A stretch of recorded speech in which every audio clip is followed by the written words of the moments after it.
Hello and welcome back to Shadowrun. Doing okay? We're not doing a-okay.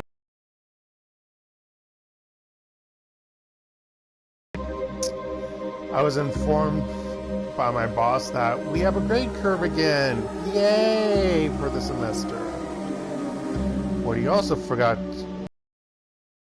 neglected to tell us is which one did we come out of? Oh, that one. Who's that? Huh. What he neglected to tell us is exactly what is the grade curve. He's like, oh yeah, the students got the information. Okay, how about the professors? And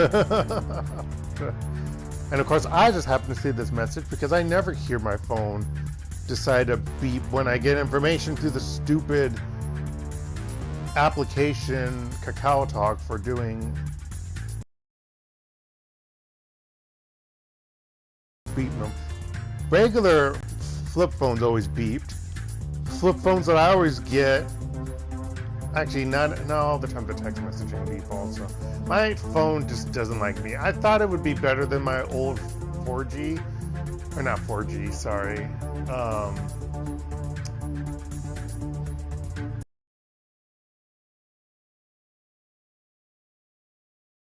Or whatever. It's only faster, that's the only difference. Stupid smartphones. Okay, anywho. We gotta kill some things. I need some bear protection, which I don't actually have.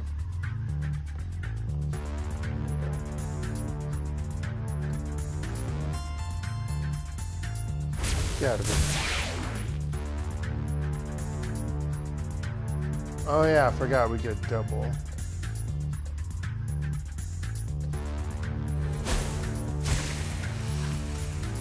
You're gonna die the next round, right? You're not going to. Motherfucker.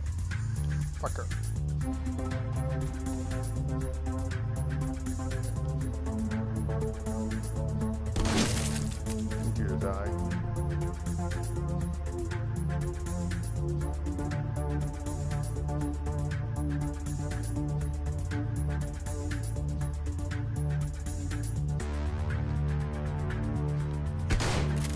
Thanks, game.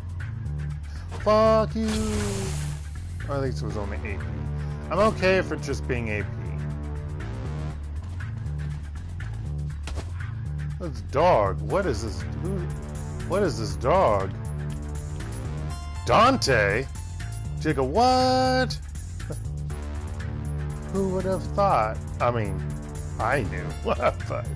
It's because I played the game before. Of course, Dark knew. Let's throw this. 5 damage. Poppycock, I say.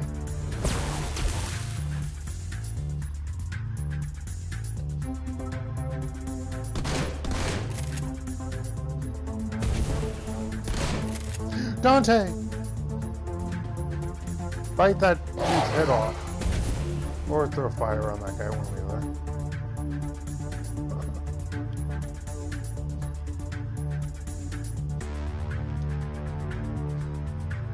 That's how I can't heal Dante.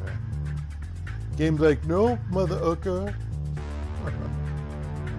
No Dante healing for you.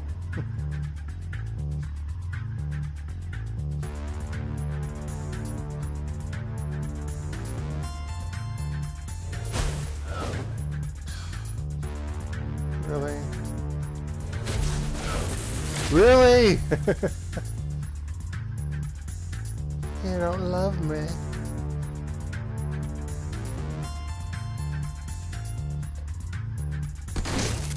Get out of here.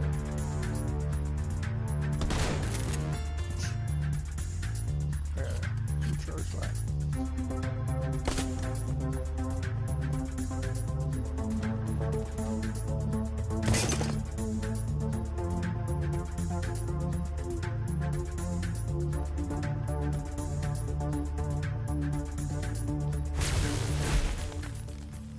Something ahead of you lets out a low rumbling growl from the shadows. A primordial sound that echoes down the snowy streets. Snowy? Snowy? That doesn't look like snow coming down, game. It looks like rain to me. We could possibly say sleet, maybe, but no more than that. No, it's rain, because look at those puddles in the ground. So it's snow my ass. It steps into the light. Whoa! Dante. Even from this distance, you can feel the heat radiating from the enormous dog's body. He locks eyes with you, and you can see the fire burning within them. He takes a step toward you, hackles raised. Iger glances at you. Her voice is calm, but you can see the unease on her face. I forgot to mention, fearless leader, your dog's acting funny. How long's he been like this? Beats me. I caught sight of him on the way down to the U-Bahn station, or platform, and he looked normal enough. Then, one of these bastards took a shot at him and winged him. Big mistake. Dante got mad. Real mad. He started shaking and twitching, and I saw fire in his eyes. He was on the guy before I could blink. A few seconds later, the shooter was a red smear on the sidewalk, and Dante, Iger stabs a thumb in the dog's direction, looked like this. It's a spell casting conjuring. Use astral perception to read Dante's aura. Willpower for Dante, come. Here, boy! I'm going to do spellcasting conjure. Your third eye slides open, and the world shifts to gray. Buildings, streets, cars, all gray. In your peripheral vision, you can see Iger, her outline pulsing a warm glow. Dante glows like a burning coal. His aura is a shifting explosion of red and yellow light. As you look into the dog's aura, you can feel it looking back into yours, acknowledging you. In astral space, Dante is more than just a dog. Did you know that Monica's dog was part hellhound, Iger? Iger raises an eyebrow. Nope, but considering the circumstances, I'm good with it. You can control him, right, Hekton? Dante, come. Now that he's seen your aura in astral space, Dante's expression softens. His ears stand back up, and you could swear that you see him smile. He happily takes his place by your side. Looks like you got yourself a hellhound. Yay! And now Dante's Inferno, of course. But now he's actually a playable party member. So like you saw that he had like they showed HP percentage. Like in between when going on the U-Bahn, and then when was it? Like I guess when he was with me and I checked the stash or something, or when I picked up an item and it was too much. Yeah, those are clues, I guess, that yeah, he'll be a party member. I was like, no way when I first got him. I thought that was amazing.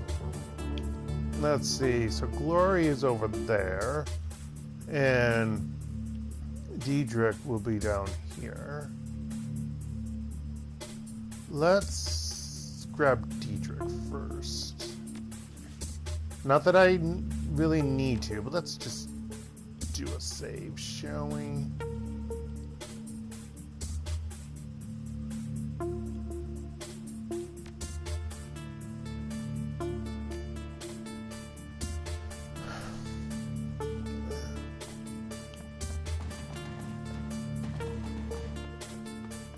Really? Really? What am I? What am I? This game.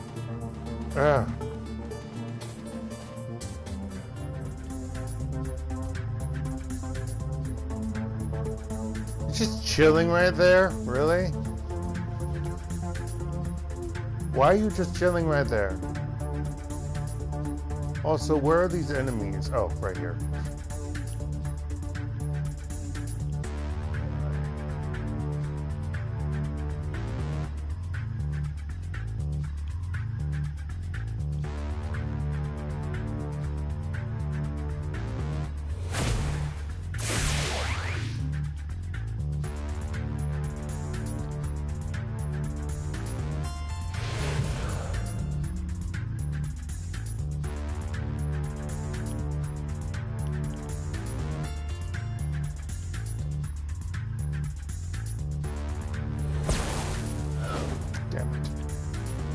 Damn it, Janet. I love you.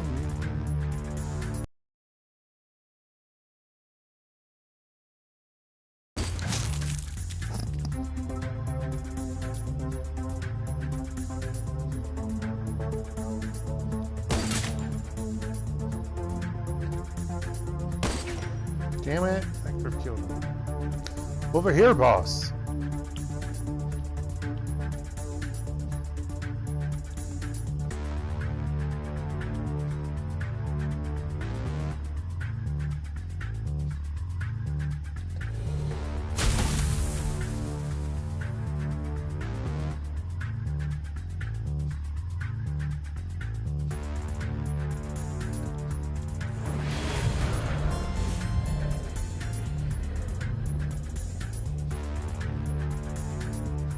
Dante only gets 2? That's bullshit. Mouth of teeth that rips your flesh and does a minimum of 8 HP damage. A bite attack that strips 2 armor from the target and plus 1 AP damage. Plus 1 AP, not minus 1 AP? I'm kind of confused. Accuracy minus 5%. I guess plus because of benefit to you. I guess. Petrified. Target loses all AP and cannot attack or move. Last 1 round. Interesting.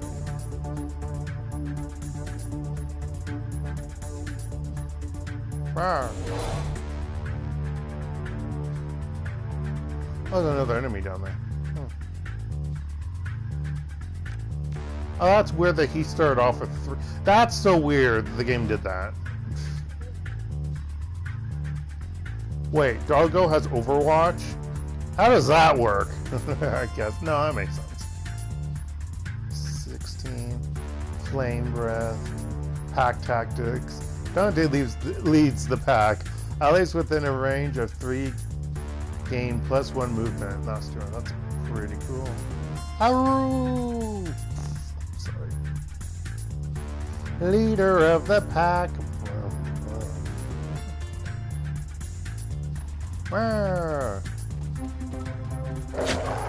Go, go, Dante!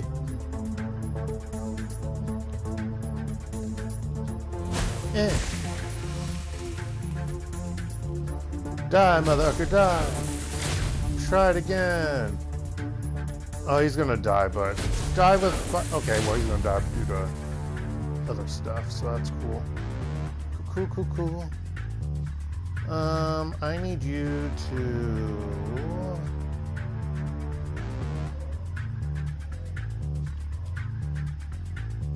Right here.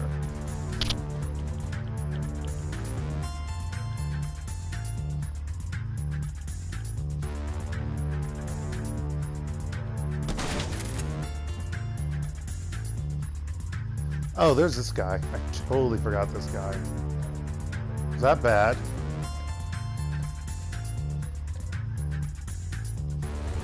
Not Dante! God damn it. I meant myself, to be quite honest. Get flanked.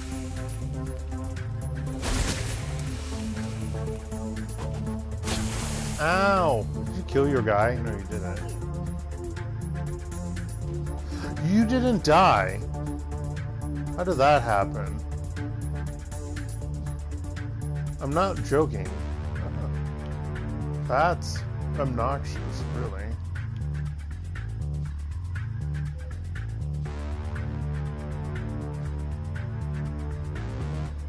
It said 8, and then...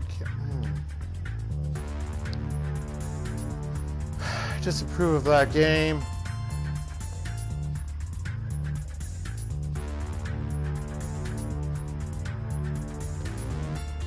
Get out of here. Are you effing kidding me?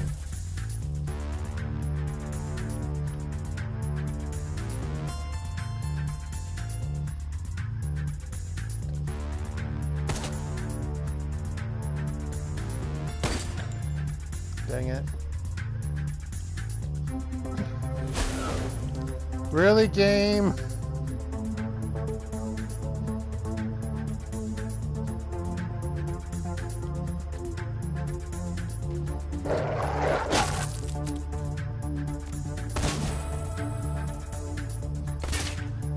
revealed himself. Mother. Okay. I need to go this way. And you need to die, mercenary. So long, Z mercenary.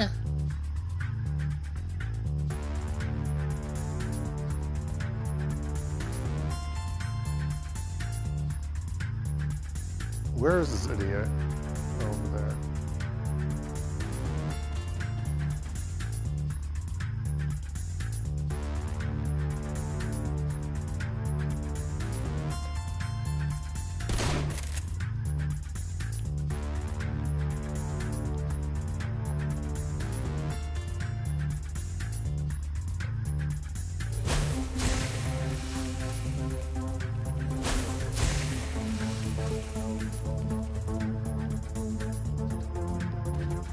Arf, arf.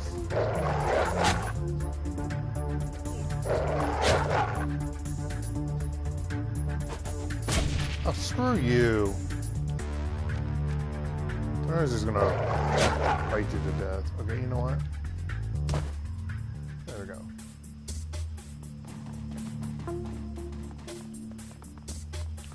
Gosh darn a game. Actually, I'm curious. I don't think I ever checked. Is everyone okay inside? That's what I'm gonna do. Is everyone okay in the cafe? Okay, well, it must be, so that's good. It's like when I first came in, I was like, oh my gosh, they all got killed. You know, I was like freaked out as if that were the case.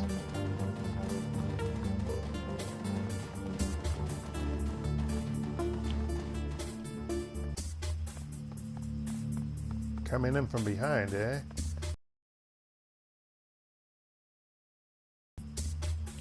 Gloria's up there.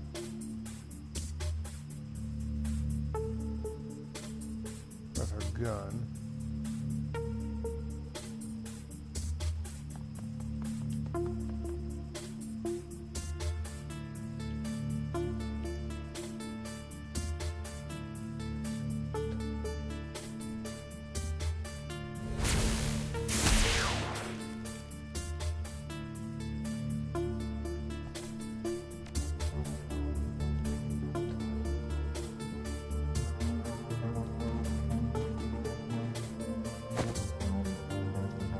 That up.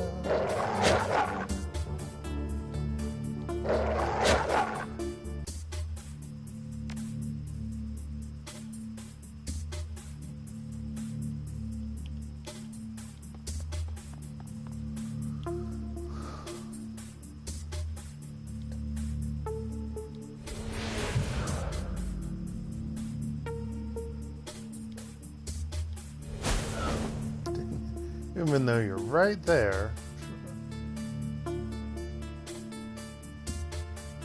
Oh, I can hit that mofo.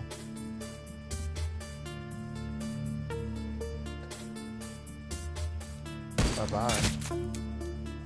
Oh, you're not dead? Well, die.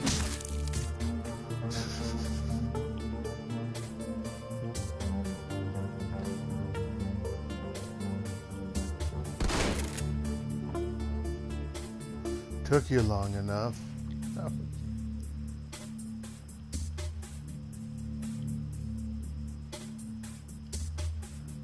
Oh, there's another person right there. I just now realized.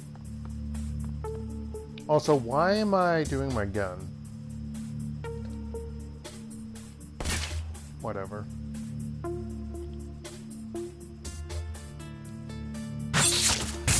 Like that. Dante's Inferno. I forgot that that person was there too, even though I knew they were there too. I just forgot.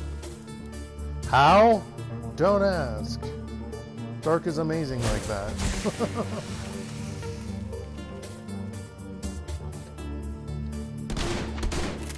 I missed the second time. Are you effing kidding me?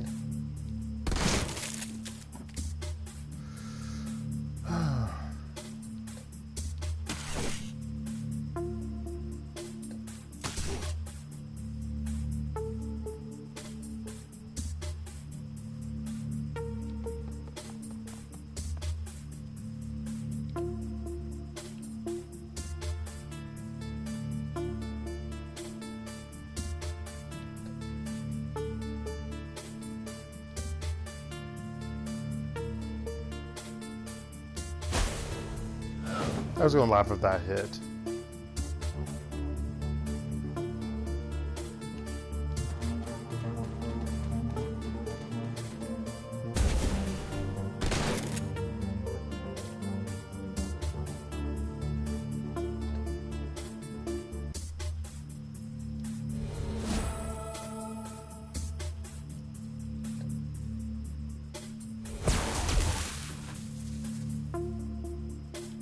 Pew pew, mother ecker. Glory flicks her wrist, sending the wicked blades that extended from her fingertips sliding back into their housings. Hekton, listen to me. We have a problem. I saw a detachment of mercenaries break away from the main group. They were carrying heavy ordnance, and they appear to be heading in the direction of the sewers. Best guess, they're planning on bringing the entire block down, reducing the Kreuzbasar to rubble. What the hell is Blitz? He took off with, Miliat. Said something about jamming the attackers' comms. Don't worry about them. We have to deal with those bombs. Yep! Stop the plot in the sewers. That's exactly what you heard correctly, folks.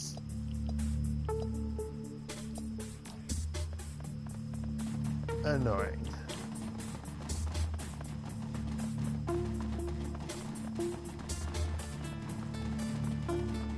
Not the right way. Actually, the right way.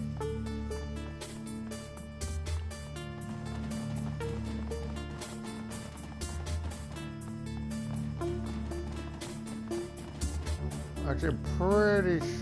Oh, this must be a different way. I don't know. I feel like I'm going in a different way than the last time. Which may be a good thing. Head into the sewers? Why, yes, game. I shall.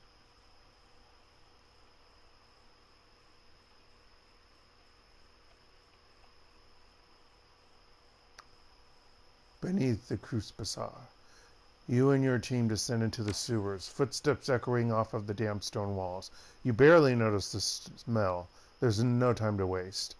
Audrin's team of mercenaries is down here somewhere, racing to plant their explosive charges beneath the Keats. The fate of the Kreuzbasar is in your hands. Bombs remaining 3.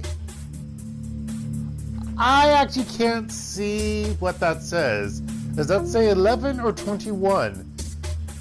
On my screen, it just shows 1 rounds because I only see the 1's position. So that's lovely. Let's see here. Does it tell me here? No, it does not. This game hates me. My TV sucks. really, it sucks. Normally, you can see things easily on here, but no, I'm pretty sure that's a game thing. Because like I said, normally you can see most things.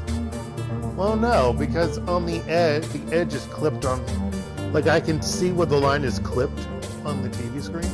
So I don't know if that's the game or my TV. So there's a bomb there.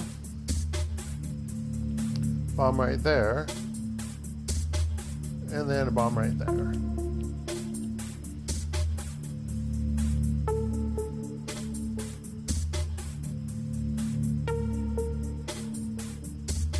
Well, we can't walk over that way, so we have to go this way.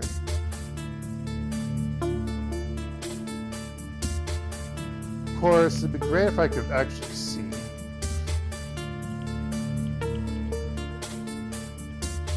No, that's not what I want. Thank you.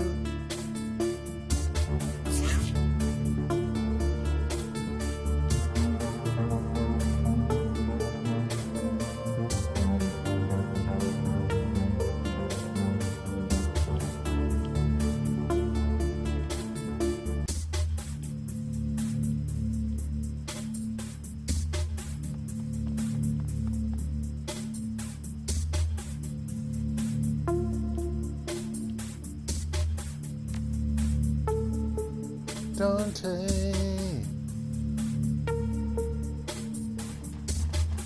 Actually, I should split the team up. That's probably not the best thing, but...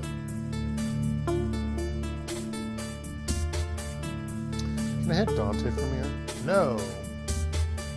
Why would I be able to see Dante? That's silly. Actually, who has more defense? Let's look this up. First of all, 85, 70. Armor 7. Oh. Their armor is the same. That's insane. She's not a melee fighter. Well, her strength is 6. Now his strength is 8.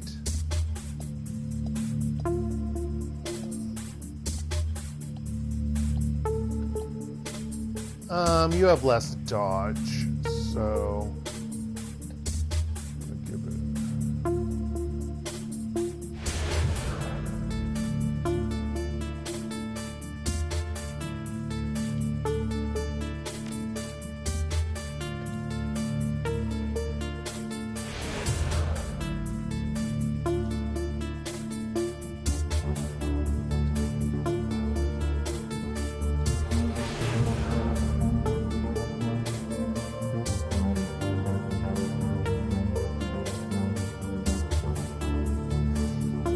You know what we're going to do? We're going to go down and loop around. That's what we'll do. We'll do that.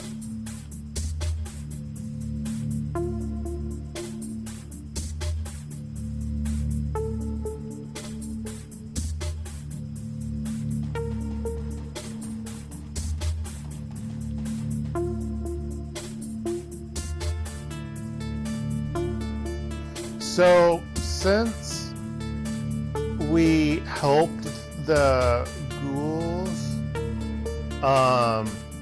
even though it says that they're a fair one, okay, there's more to that. Since we helped the ghouls, they're going to help us back.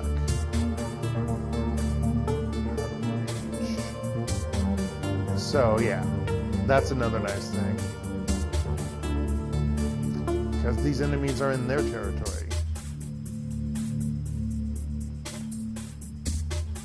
And that's Poppycock.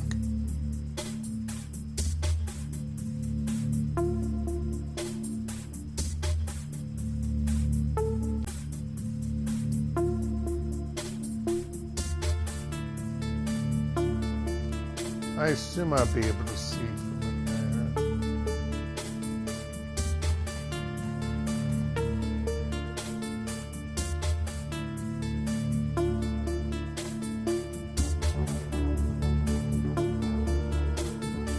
What does this red line mean? Oh.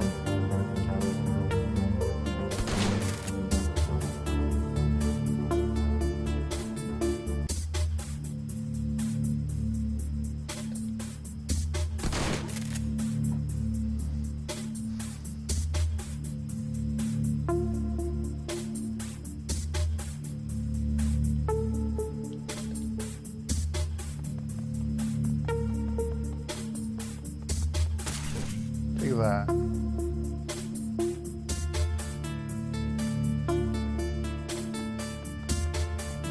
Poor Diedrich. Oh, wait, he has 3.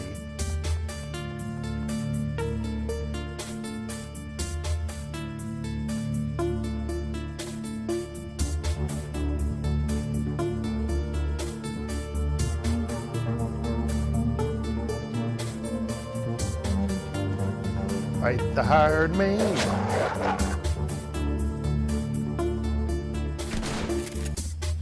Miss. You attacked me all the way back there. That's bullcrap. Take that. Yeah. I don't know if that's 9 or 19. I'm pretty sure it's 19. But I could be wrong. I could be wrong. Are you fucking kidding me? Oh my gosh, game. F you. F you hardcore. Seriously.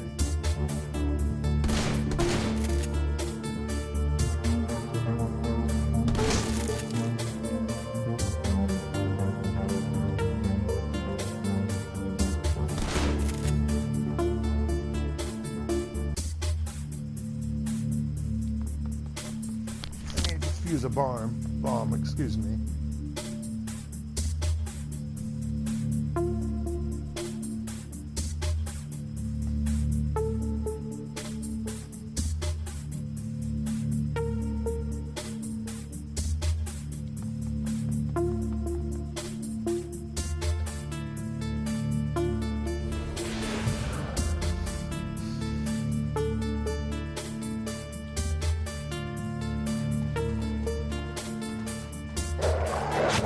Ah. Oh, fudge you! Oh man, you missed.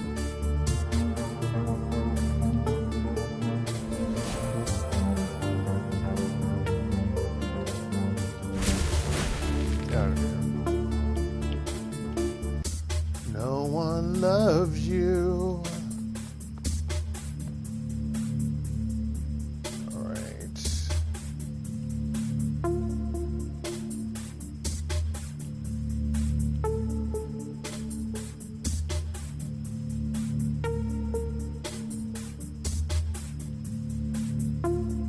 I'm gonna hide around the corner just in case.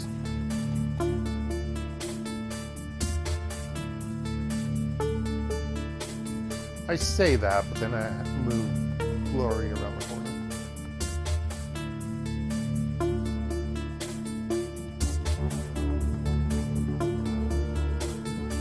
Oh.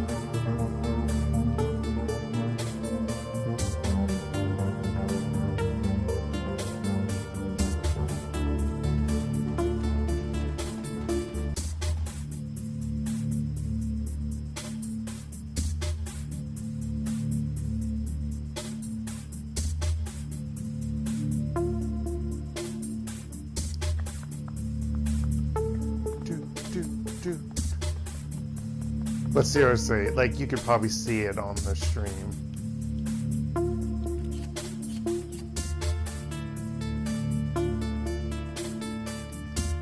Oh. Heck yeah, motherfucker. What?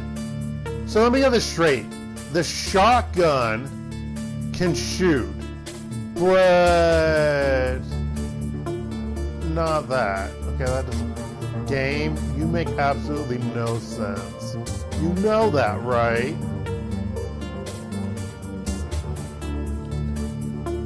Okay.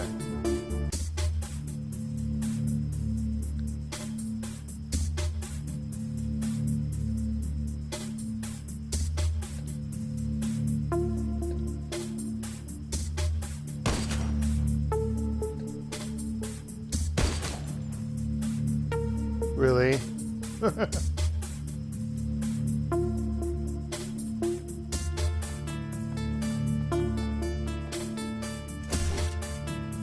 I missed.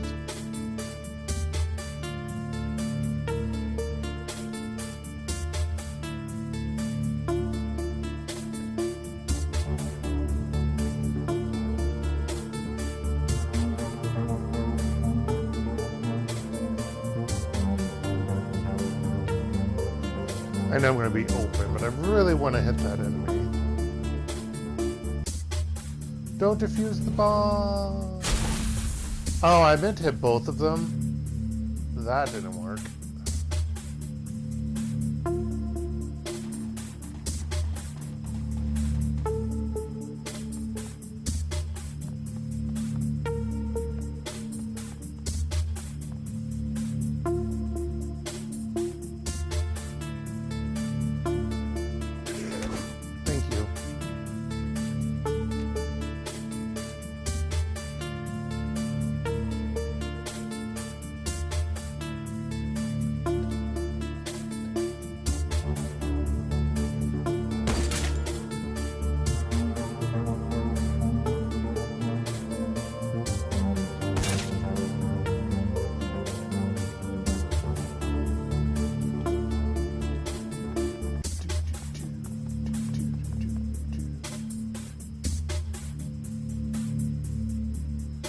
Oh, we can see in there. I don't like that.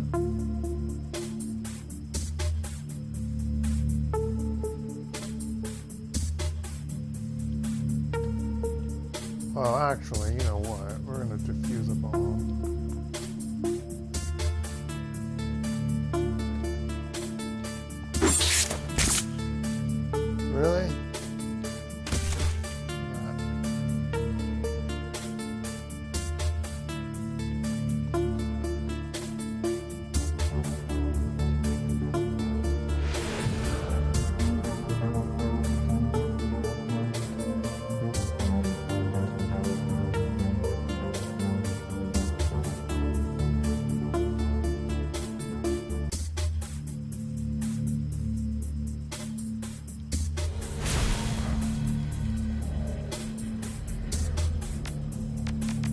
Oh, Hekton already moved. Dang, yeah, but it's Dante. Only Dante. Yeah. Petrified.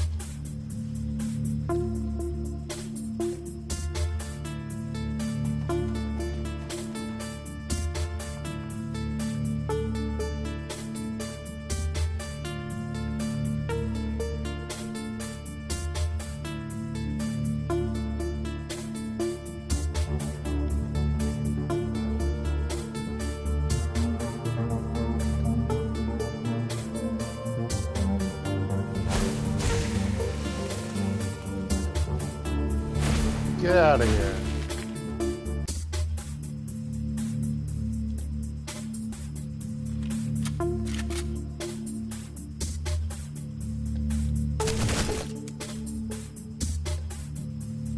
Get out of here.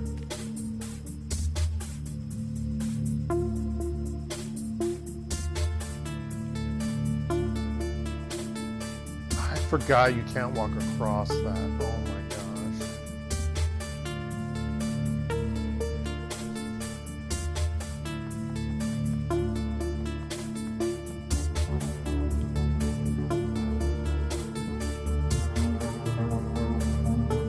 What?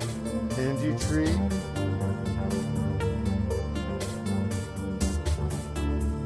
Oh, bedtime tree.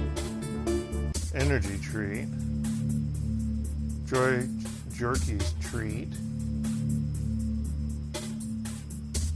In the 2070s.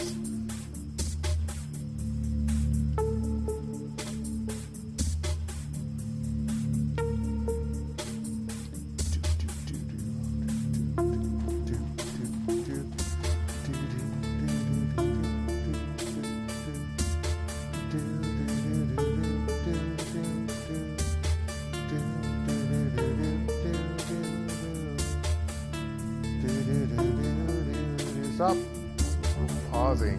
I think it's based on where the end of the round is, or section is. That's what I'm thinking. Or where the movement range box is.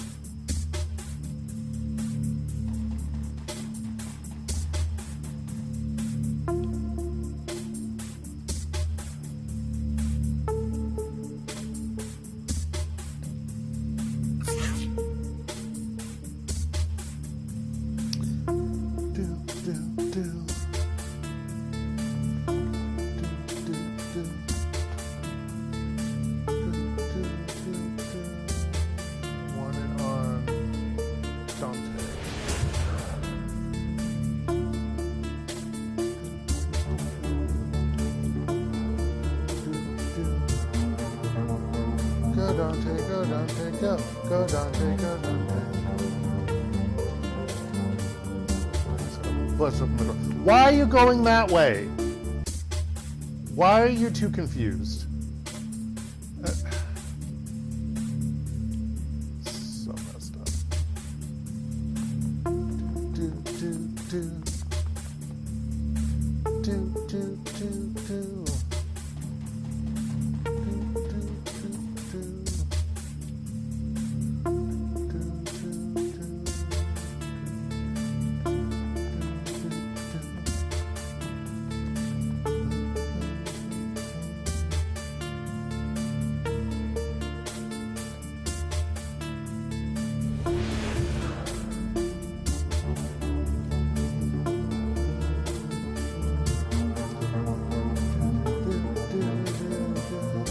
Dante, bust down that door!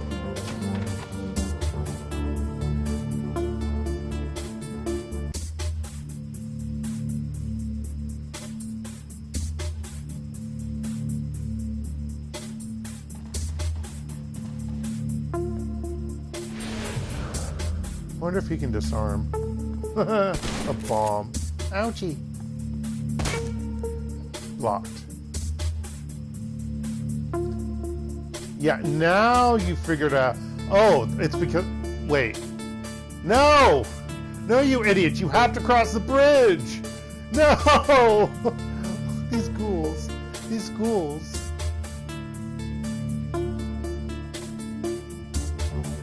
These ghouls are ridiculous. Help me.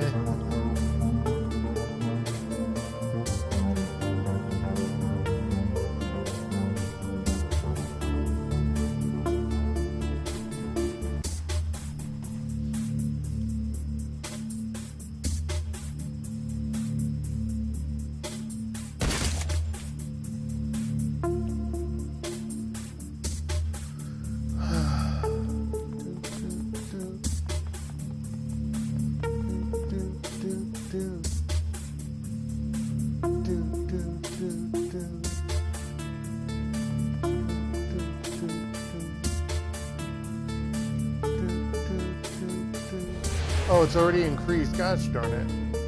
Oh well. Can Dante? No, Dante can't defuse a bomb. Damn it.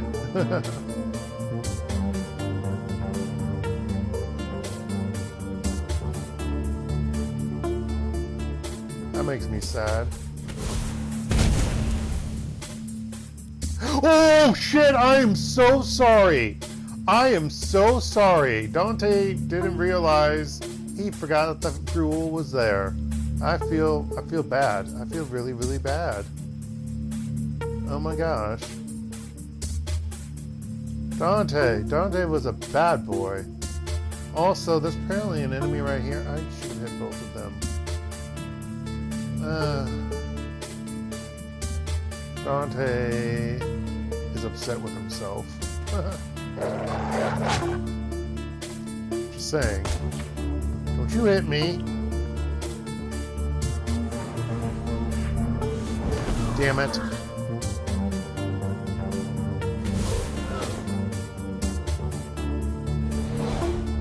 No. I'm glad it's all missing. Don't heal the Conjurer.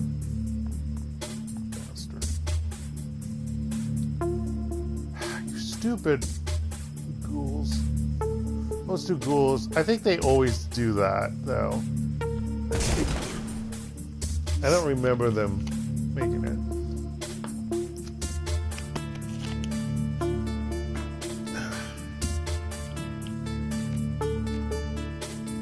Okay, Glory, can you make it over here?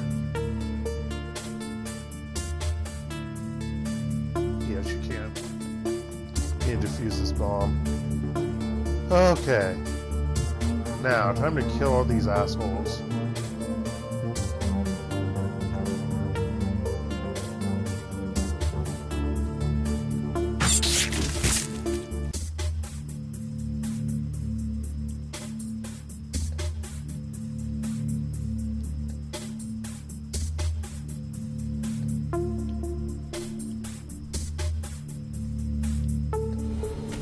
I missed? I got it.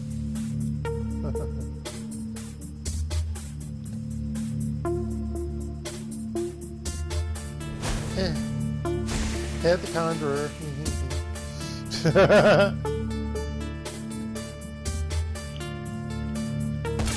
Hey, that. And that.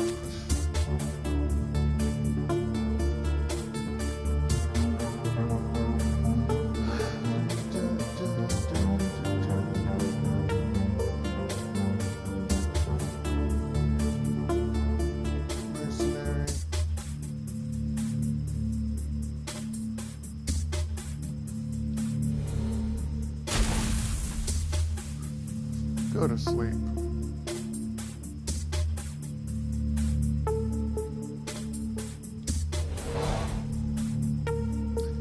That's a dope ability.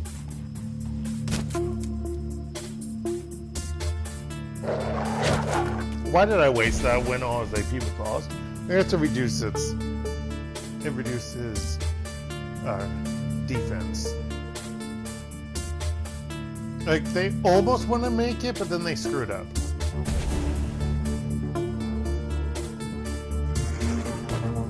You know? It's like a ridiculous vicious cycle.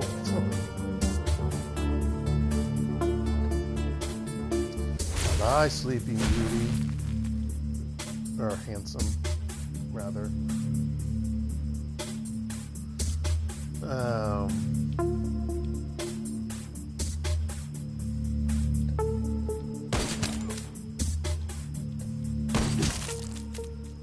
Let's head to the safe house to take care of Paul. That orc is gonna pay for this. Screwed up his voice, of course. That's locked.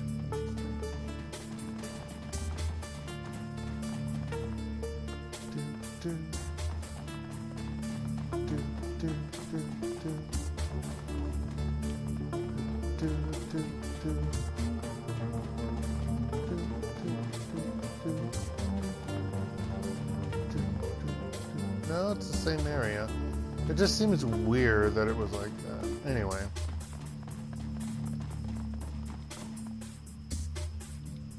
Yeah, I would like to come back out. We saved the Geats from destruction. He emerged from the foulness of the sewers, only to be met with the equally dark stench of cordite and death. Although you've saved the Keats, it is far from unharmed. Residents wander the streets dazed, holding their wounds, tending to others, observing the damage. The look in their eyes tells the story. Their illusion of safety has been shattered. You enter Paul Amsel's trade emporium, already knowing what is with these? Oh my gosh! God.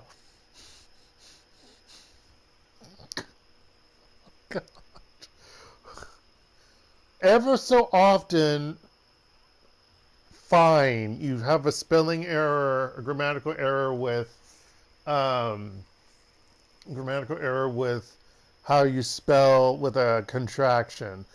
But three in one section. It's you'll find there. The knowledge 4 doesn't make the discovery any easier. Gosh. Oh, my eyes hurt just reading that. Okay, deep karma, yo.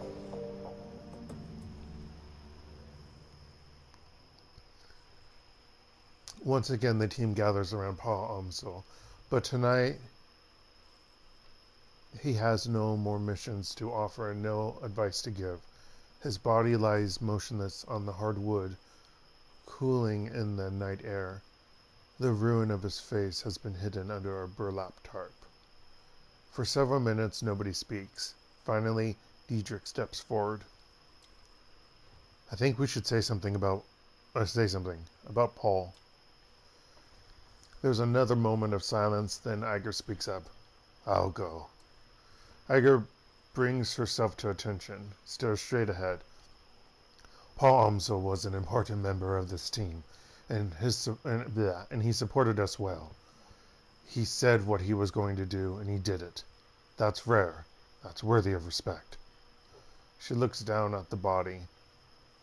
There is a long pause before she speaks again. Thank you, Paul, for everything. Another pause. Her voice softens. I was out of position when they came for you. I couldn't save you. I'm sorry. The others shift uncomfortably, not knowing what to say. Glory speaks the awkward moment. Glory breaks the awkward moment, her voice a frosty monotone. I appreciate what Amsel did for us. It's another loss. One that this team can't afford. Glory's eyes sweep across the group, then lands on Amsel's body. Her expression is impossible to read. After a moment, she turns her head to look at you. Losing people is hard. No denying it. Paul was a good one, and he will be missed. Nope. It's part of the job. Paul knew the risks. Probably better than most of us. Nothing we can do but clean up and move on. Nope. It's hard. I know. But this is why we need to keep together. Support each other. No one's going to look out for us but us. Diedrich eyes you appreciatively. Yeah, that's right. There's more to this than a mercenary's payback. There has to be. Goodbye, Paul. Gott sei mit dir. Let's see. God, I think, isn't that God be with you? Sei. That's a different, isn't that a form of Zehin? I'm forgetting offhand, but yeah, I'm pretty sure it's God be with you. Because do you, or have God by your side, or considerably anyone with an R is a your. Anyway, it's gotta be with you, basically. And Gott is God. Yeah. Gingerly, Blitz steps forward. His hair is mussed, and there's a fresh bullet hole in his jacket. He smells like smoke and blood and stale sweat, and his hands tremble as he takes them out of his pockets. Well, I didn't know Paul as well as the rest of you, but he seemed like a good guy. He shuffles his feet. I didn't want to see this happen, at any rate. You okay, Blitz? Looks like you and Maliet saw some action back there. Yeah. His eyes remain fixed on Amso's body. I'll live. As if in turn, Dante lowers his head sadly, lets out a heavy sigh, and closes his eyes. Okay, look, everyone's had their say. We'll miss you, Paul. We need to take care of his body. We can't leave it there. We'll miss you, Paul. Don't worry about the body. I know what to do. Be respectful, but be quick. After all, it is only a shell. Paul is with Monica now. We're all going to be with Monica soon if we don't do something. The fire ring came after us once. She'll do it again. That dragon really wants us dead. And she doesn't care if she brings down an entire Keats to get to us. It's about more than just us. Everyone's in danger. The whole damn F-state. I do the last one. Aren't you being a little dramatic? I don't think he is, Iger Love. I really don't. Come on, everyone. Let's get a look at that optical chip. I want to see what we're dealing with. And make Dark speak a shit ton more dialogue to story progress. Well, story down, put story progress. It's both in the same. Wait, actually, read Alice's optical chip on the mission computer. Actually, we're going to look to see if I have anything to spend. Wow, my body can only go up to 9. I just noticed. I'm a quick mofo and a charismatic. Well, yeah, I'm an elf. I make the best thief. Tee-hee. Gosh.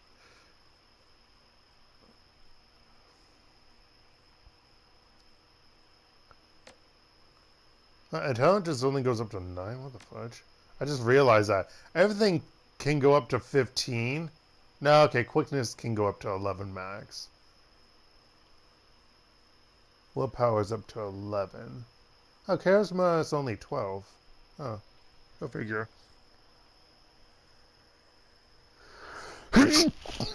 Excuse me.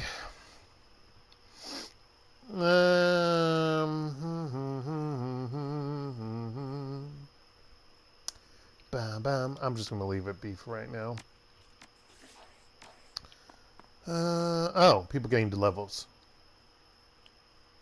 Why do you start at the end and not the front? It bothers me. Okay? I think it does that even on the computer, too.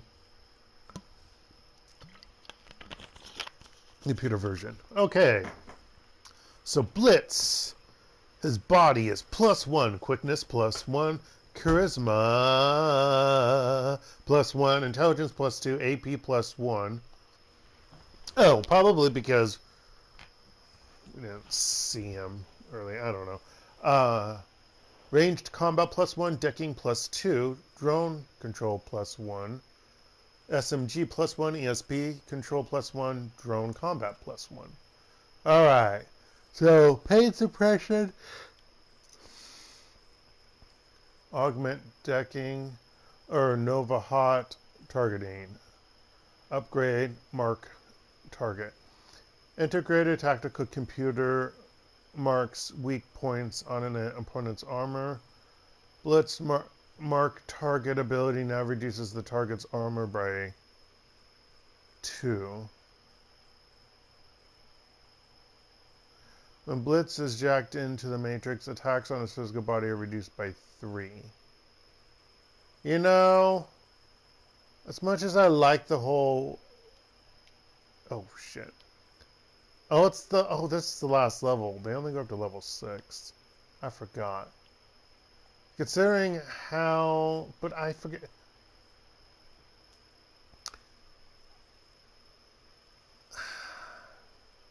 I mean, I can heal.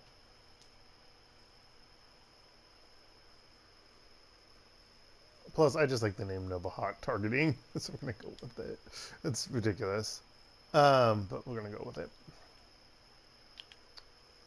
Okay, glory, body, quickness, strength, intelligence, AP, all +1. Range, combat, +1. Close combat, throwing weapons are +2. I guess I don't equip throwing weapons on here. I probably should, I guess. Biotech, dodge, pistol, and unarmed +1. So I can get an upgraded Bumoda kit. I'll get a revolver.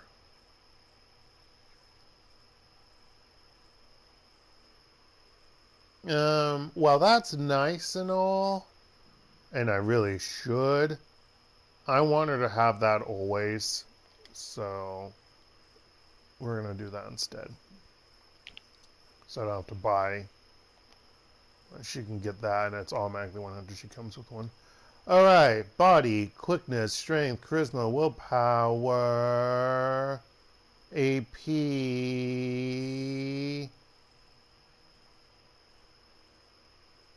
Throwing weapons, is that after AP? I'm pretty sure it is.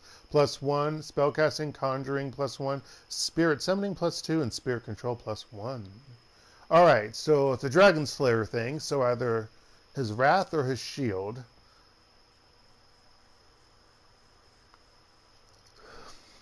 On subsequent rounds, targets take 5 HP damage, 1 AP damage, cost 1 AP, duration 3. It grows more powerful, decreasing incoming damage by an additional 2 points, cost 1 AP. Oh, it replaces Dragon's Idol, though. That's the shield, right? Yeah, that's an augment spell for Dragon.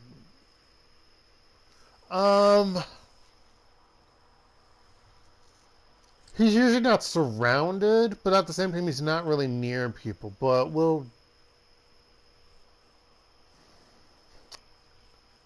I want to do that, but he normally doesn't have enemies around him. We'll do the shield. Famous last words.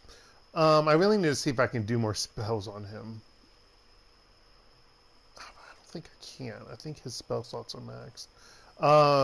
Body +1, quickness +2, AP, ranged, and dodge +1. Shotgun +1. Oh, okay. Speed loader. Iger gains an ability that reloads all for equipment weapons for 0 AP. Yes. Iger gains an ability that can target 2 enemies in 1 action, cost 1 AP. I mean, while that's nice, speed reloader. Let's be honest. That's all of her weapons. All equipped weapons. It's not just like one of them.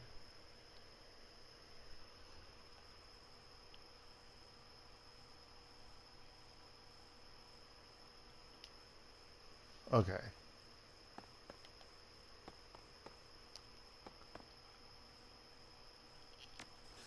Let's do a save.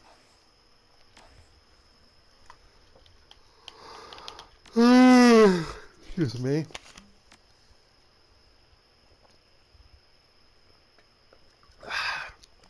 I'm going to get some more water in a moment.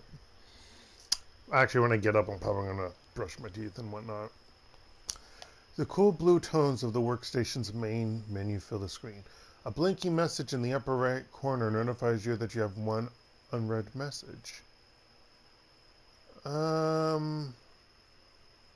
Check your inbox for new messages. Blitz. To Hekton. Dear Hekton, please tell Lucas, excuse me. Oh. That's his actual name. Interesting.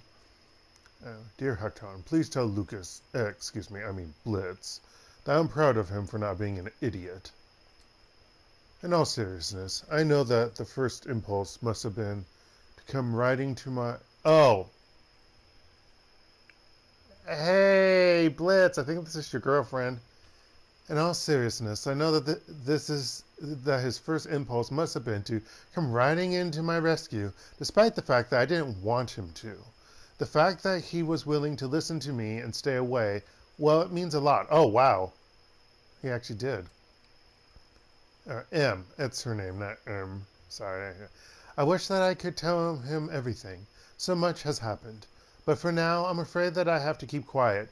Lives depend on it. Please tell him to sit tight, and that I'll be in touch when I can. And please, tell him that I love him. Best, M. So when I first played this, I told him to run in and rescue her. Yeah, that wasn't cool. So I never saw that. Oh, so Lucas, did you enjoy that? Everyone got to read it. Okay. You slot the optical chip into the computer's waiting chip jack. On the screen, Alice's office blossoms into view. A half-second later, a real-time simulation of Alice appears seated behind her mahogany desk. Something about it reminds you of a figure from a wax museum. Lifelike but dead inside. It greets you with a facsimile of Alice's joyless smile. Customer name? Hekton. Its voice is hollow, synthetic, an automaton masquerading as a living woman. Excuse me. One who you've never met ever, or even met. You've never even met in the flesh. Account number 1012579. Greetings, valued customer. I am an office simulacrum of the Alice persona. I have been included in this chip to answer any questions that you might have about your information purchase. Nifty piece of tech. Not now, Blitz. If you are ready to proceed, I will present Alice's findings. You may interrupt this presentation at any point by saying, Alice, I have a question.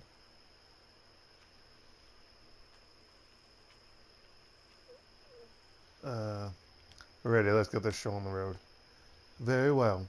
Commencing presentation.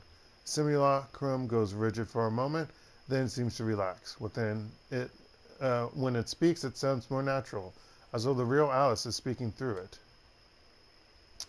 All right, Hekton. I've got good news for you, and I've got bad news. Let's start with the good news. I found Vauclair, and he is alive. Thank God. The trail to your missing doctor was a long and slippery one. The fee that you paid me barely covered my costs. I sent a team into the SOX on the fact-finding, drew me a little bit closer.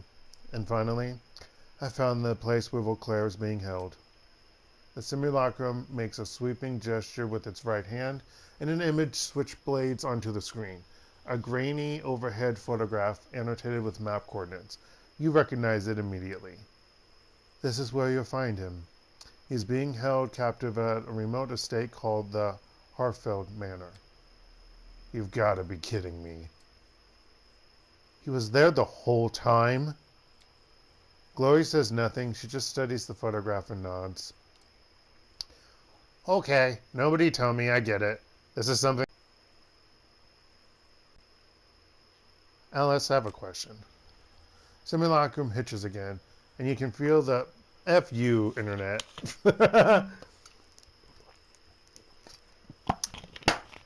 And you can feel the life drain out of it. It looks up at you robotically. You have a question. All right. Please make your inquiry now.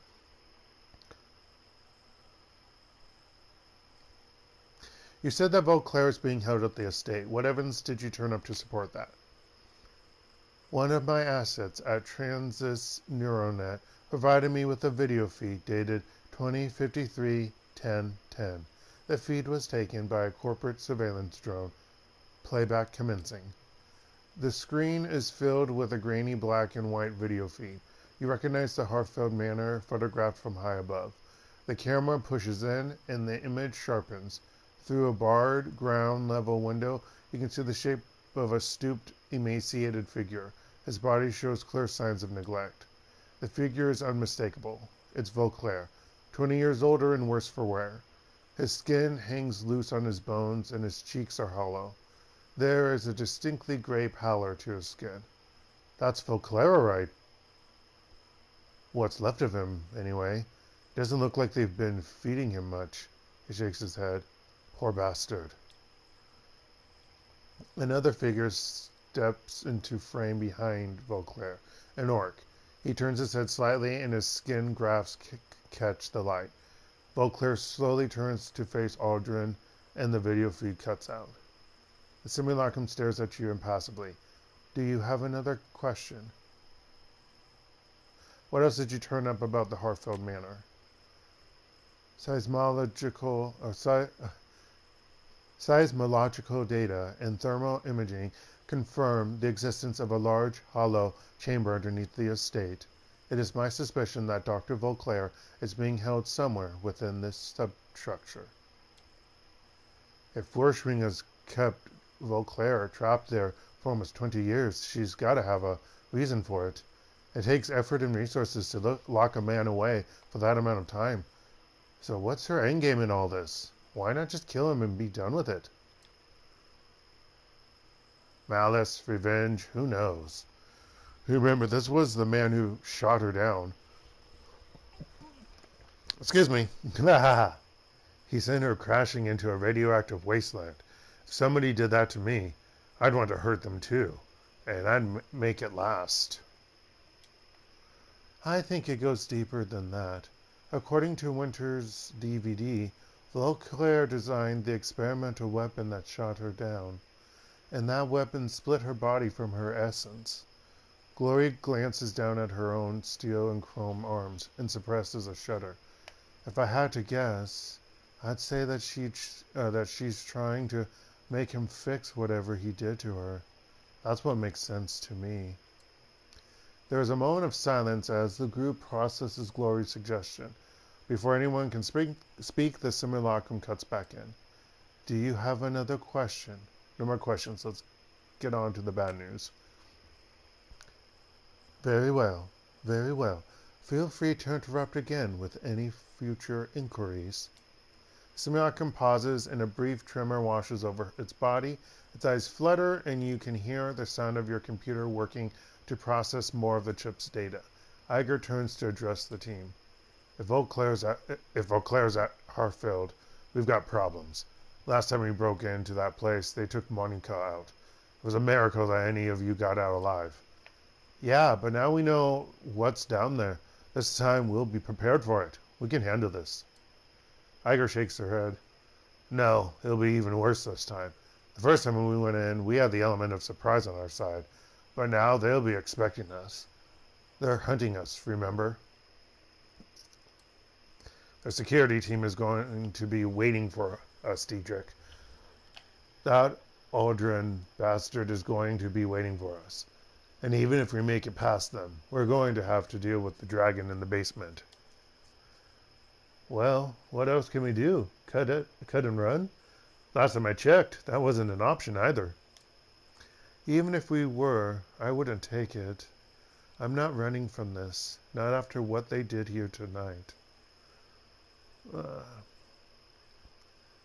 None of us are Glory, but Iger's right. We can't just go charging in there again, not without some kind of edge.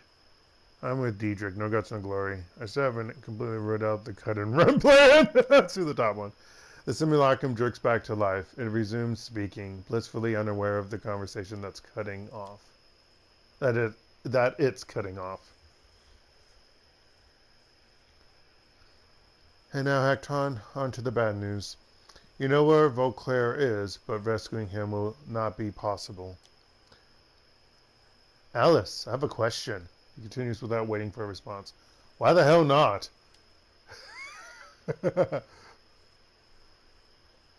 I don't know if this is Alice or the simulacrum of Alice. I'm going to pretend it's her because it doesn't seem like it didn't say it jerked. In the course of my investigation, I encountered something terrifying in the Matrix. It was fast, cunning, and very definitely intelligent. I'm convinced that I only escaped because it let me go. It could have killed me in a heartbeat if it wanted to. This thing that I met is protecting the Harfeld Manor, and it's going after anyone who gets too close to what's happening there. Alice, what did you see in there? What is going after these people?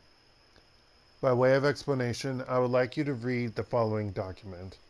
The simulacrum makes another sweeping gesture, and the menu slides back onto the screen. This time, it is filled with text. What you're looking at is an archived forum discussion from the early days of this Shadowland BBS. Blitz stares at the text on the screen. It isn't kidding, Chief. This discussion is dated back to 2036. That's ancient history in the Deccan community. It probably isn't even correct to call these guys deckers. Hackers would be the more appropriate term.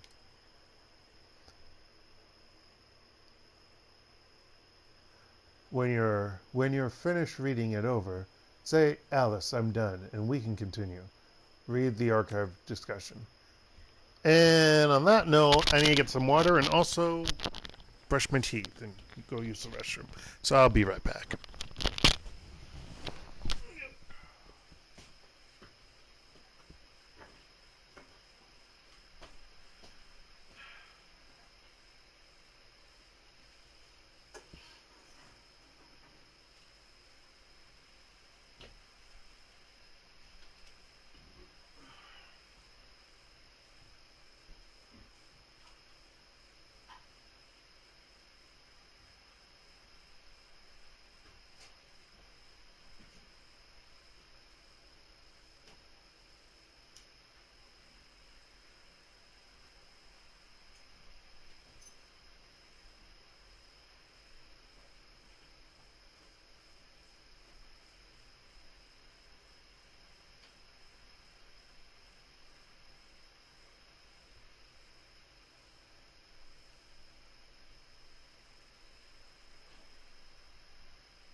So I mentioned to my sister yesterday about my knee because, yes, my left knee is still hurting. And then she was like, do you have a, what did she say? Do you have a knee brace? And, of course, dark being dark, I forgot that I had a knee brace. And I was like, oh, yeah, I do have one. And, of course, now that I wear it, it feels much better. And see, this is the thing. This is what happened the last time when my insoles, I think it's the insoles, the old ones that I have. They're not supportive enough. They might give me a good arch, but they're not supportive enough for my weight. So that's the issue. And probably why I hurt my knee or something, maybe. I don't know. It could also just be my body hates me because I'm big. Unfortunately. Okay. As you learn... Nope. As you lean in to read, the text slowly begins to scroll up from the bottom of the screen. Big Pharma. You all hear about the SK team that got crippled a few days ago? Team that got crisped a few hours ago? Whole lab's worth of researchers all burned and broken beyond recognition. Ugly stuff. Oh, I'm sorry, I meant Big Pharma. Clockwork. Clockwork is the same person. Yeah. Ugly stuff. At this point, who hasn't? Power spike. Got them right through their data jacks. Like a bolt of lightning to the brain. A 1 in a million accident is what they're saying, Mr. Ma'am. And you believe that? Got a more plausible explanation?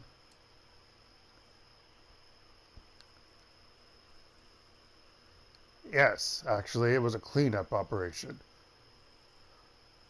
Color me intrigued. What were they cleaning up? I forgot what voice again, Big Pharma. A secret project that Lofreer didn't want anything to do with. You might have heard rumors about it. The project name was... Oh, I skipped it. Fuck, because it was a scroll down, wasn't it? And you've lost me. So Apex, okay. Apex Clockwork? Seriously? That old line of Drek? I'm telling you, jokers, Apex is real. Or at least it was, until the Whizworm pulled the plug.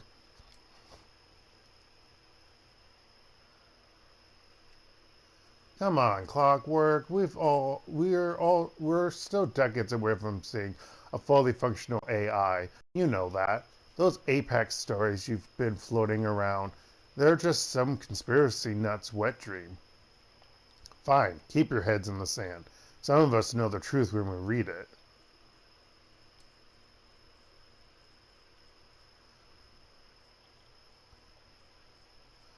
Let's see. Okay, Clock, I'll humor you. But riddle me this. If Lofreer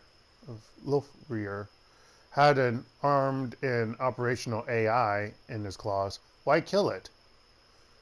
You remembered what happened to most of Echo Mirage?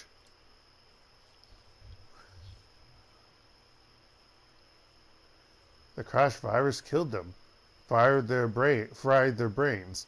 But I don't see why that has to do with anything. With the commercial release of the CDT-1000, some security firms are working on counter-intrusion software that could do the same thing. Black IC. You can look it up if you don't believe me.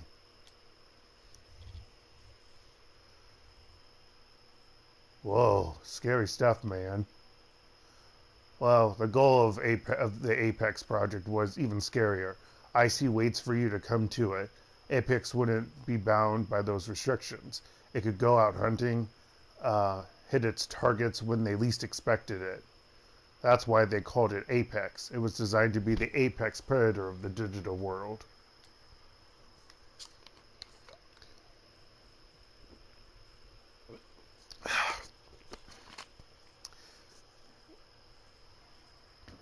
And so, rather than using it to his advantage, Lofreer decided to kill it in the cradle. The Wizworm's no fool. Some things are too dangerous to play around with. How would you put the genie back in the bottle if it ever slipped out of your control? Answer, you couldn't.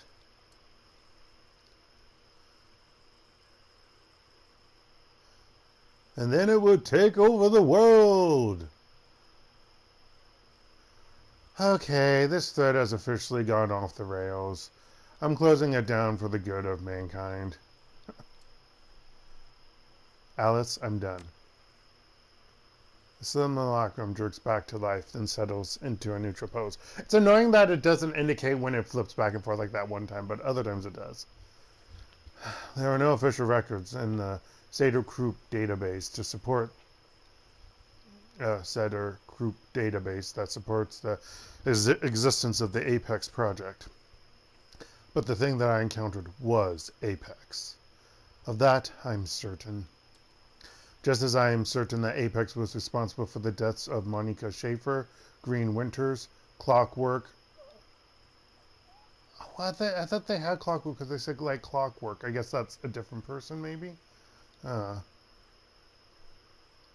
Peregrine, and a score of other Deckers over the last 16 years.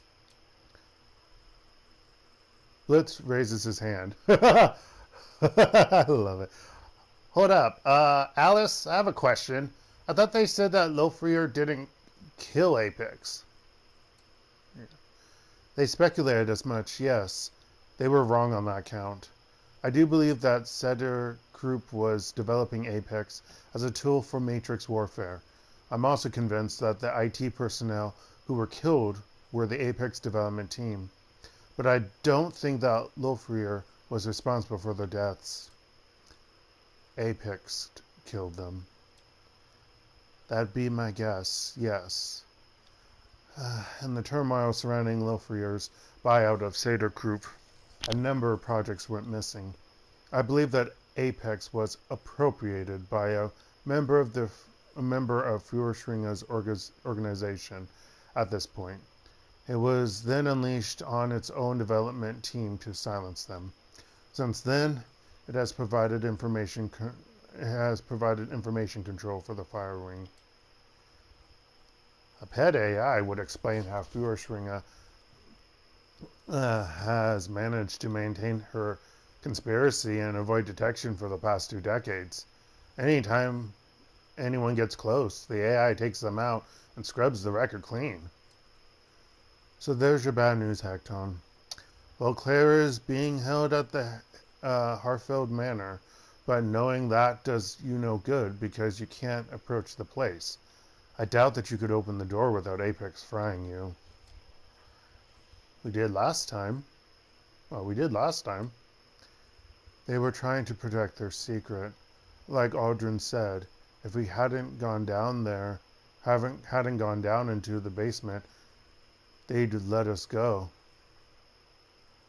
Apex didn't react to us until Monica attempted to force the door to the basement. And now that the cat's out of the bag, they have no reason not to pull out the big guns on sight. Diedrich grimaces. You're right. We can't go back while Apex is in place. The room falls into silence. Finally, Iger turns to you. What's the play, Hekton? We can't turn back now. If Apex is standing between us and Volclaire, then we need to find a way to kill Apex. Fucking A, boss. I'm in. Did you hear that, Alice? Do you have any suggestions? Simulacrum hitches again. The pause stretches. Finally, it comes back to life. The AI has a kill switch, but Alice... Oh, no. Sorry.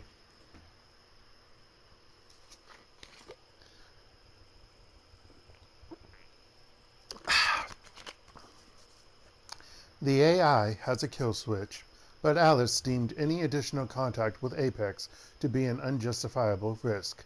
Attempting to reach the kill switch would be inadvisable. I'll be the judge of that. Save me the warnings. I'm going to kill this thing. I owe Monica that much. If Alice was scared of this thing, maybe we should do it. Give it a wide berth. Nope. You and me both. Alice, tell us about Apex's kill switch. Simulacrum stares at you with dead eyes. Thanks to my encounter with the AI, I was able to run a trace on it. Through this trace, I discovered the physical address of a backdoor access point for Apex's programming. An old Seder Group research lab, long since abandoned and fallen into disrepair. The facility is now hotly contested gang territory. I have also determined that a kill switch for the AI exists somewhere in the basement of this facility. I will provide you with a physical address.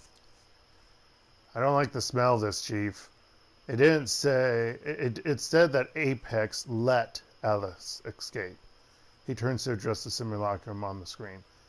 Alice, why would a Matrix Warfare AI allow you to run a trace on it? It stares straight ahead. Its eyes are dead. I'm afraid that the answer to that question falls outside of the scope of my written parameters. The simulacrum stutters one final time, then looks up at you with an apologetic smile. You have now reached the end of this presentation. I have been encoded with a final message from Alice to Hekton. Playback commencing. Oh, maybe that was the first time that it was actually... Well, that's video. The simulacrum's eyes go wide, and the life floods back into it. It stares directly at you. Hekton, if you didn't listen to me before, listen to me now. Drop this. Stop going after Vauclair. Get out of Berlin and stay out of the Matrix. I'm telling you this for your own good. Well, I don't go into the Matrix. I'm a mage. I'm not a decker. That's all that I have to say. I'm following my own advice. I'm out. Don't try to contact me again. The simulacrum reverts to its idle state, slumped like a puppet with its strings cut. Its eyes glaze over and its face goes slack. Then the screen cuts to black. So the dragon has a killer AI in charge of security. I can't say I'm surprised, but then nothing surprises me anymore. We know what killed Monica. We have a name for it, and we know how to kill it. That's good enough for me. Boyo. No. Excuse me. My dinner makes me burp. We know what we have to do. We can either stand around and talking about it, or we can do it, or we can go do it. Agreed. We shut down Apex, then we re-enter the estate and rescue Vauclair. He's the key to this whole thing. Right now, I don't care what the firing is planning. I just want to get some payback for Monica. All I care about is getting us through this without any more casualties. We've lost enough already. Top one. Sounds like a plan, boss. I still say that all of this is crazy talk, Chief. Taking on an AI isn't just a bad idea. It's suicide. So my vote is to cut and run. He sighs. But if you're really doing this, you'll want the best decker you can find along for the ride. And I guess that nominates me. Woo. Alice said that the kill switch is located in some old SK facility, assuming that the site was shut down sometime after the Apex project disappeared. It could have stood empty for years, maybe decades. She also said that the building was in gang territory now. I wonder if it'll be anything like Das Kesselhaus was. God, I hope not. There's only one way to find out. Let's get prepared. This thing isn't going to kill itself. It glances at you. The worry is painted all over his face. I can't believe I'm saying this, but you better bring me along. You try going up against an AI without a Nova Hot Decker at your side. God, freaking Nova Hot. And you're probably going to regret it. Iger begins her weapons check. Improvise, adapt, overcome. Whatever's there, we'll deal with it. First, we find our way into the basement. She peers through the scope on her sniper rifle. And then we killed the AI that killed Monica. Damn right. The team breaks to begin gearing up. As she slides a shell into her shotgun, Iger catches your eye. You did good out there, defending the Kreuzbasar. We've had our backs the entire way. Make good decisions. We're gonna hug now. In this job we work together or die alone. I appreciate that. Now you need to forgive yourself. You weren't out of position, Iger, and you know it. Iger scowls at the floor. Thanks. Can't do it, but thanks. Anyway, we should get back to it. We've got an AI to take out, after all. She pauses for a moment, frowning. Hekton, do me a favor and keep your eyes open on this one. We're walking into the unknown here. Makes me a little uneasy. Don't worry, Iger. I've got your back. She smiles, claps you on the shoulder. I know you do, and I've got yours. You've more than earned it. Stop it. You're making my mascara run. No, just stupid. Let's get to work. Without another worry, the trolls... No, worry, dark. I don't even feel that tired. Which is strange, because I went to bed past midnight. I was feeling tired earlier, though, when I was at the coffee shop. I was, like, watching videos, so I'm just like, zoning out. Oh, by the by, folks, I've got 3 more days, well, 2 days now, because we're at nighttime today, until I start teaching again, start my workup.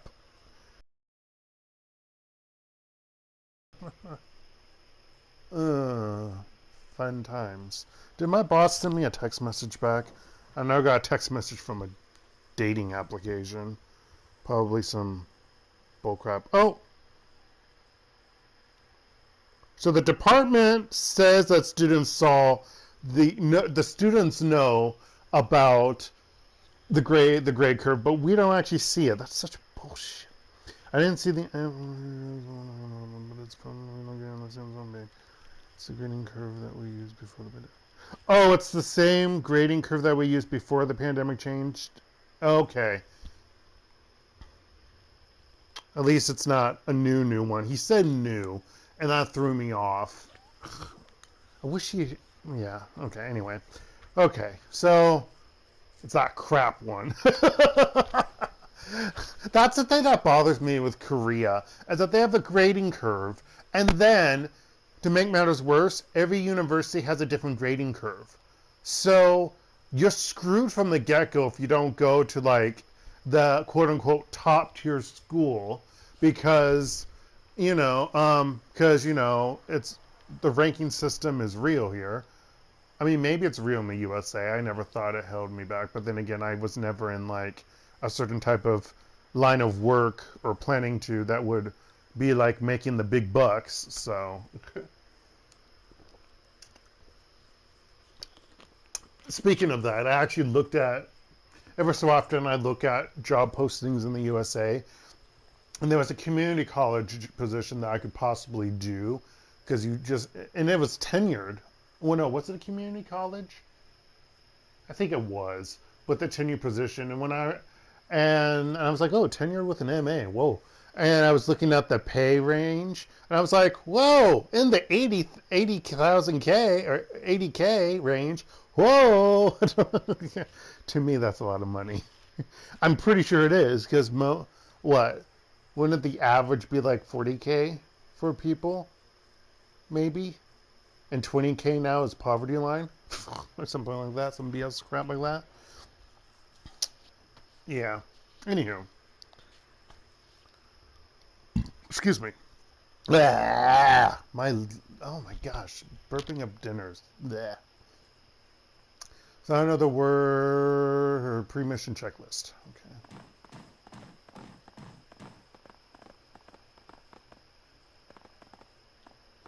Okay. Dante lifts his head and looks up at you mournfully. The feral aggression is gone from his eyes. He's changed. You can see it. But he's still Dante. Diedrich, you're not near me. So, Hekton. Dante was very helpful out there, but I am a bit concerned about his fire breathing. Pretty cool trick, don't you think? Don't worry about it, Diedrich. It's under control. Ability to petrify people that he doesn't like and then rend their flesh with tooth and claw? Yeah, that bothers me too. Don't worry about it, Diedrich. It's under control. If you say so. He's not a normal dog. Not by a long shot. Is he possessed? I assume you've checked his aura and discovered he's part hellhound. Monica trained him for months to be combat ready. Well, she knew it. We had a hellhound in the house, and Monica didn't tell us for months. Hekton has him under control. Dante performed well in the field. Followed commands flawlessly. I have no concerns. Jerry's still out on Dante. I may decide to use him later. Welcome to the team. Dante stays with me. Where I run, he runs. Welcome to the team, Dante. Does she have anything? Nope. Actually, now that I think about it, do we have enough beds for everyone? There's a bed in here. It looks like a bunk bed. So there might be a bed down there, too. That doesn't look like a day bed. That looks like a sofa. A two-seater.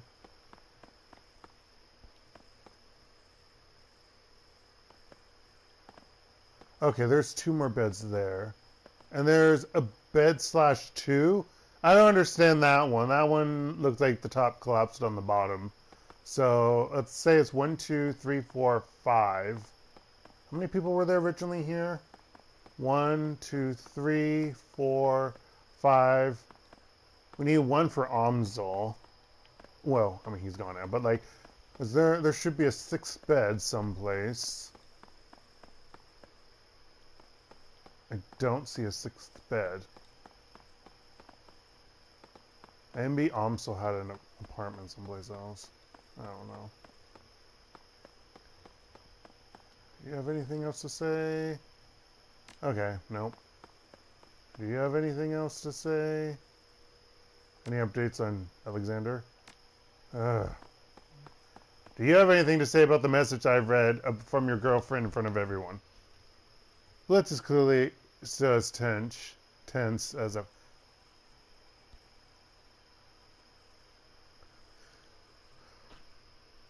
Okay. Nothing much, Lucas. Hey, I've got something for you. Really? What is... He straightens and his eyes go wide. Wait a second. How do you know that name? I found a message waiting in my inbox. It was directed to you. Maybe you should see for yourself. I copied it to my PDA.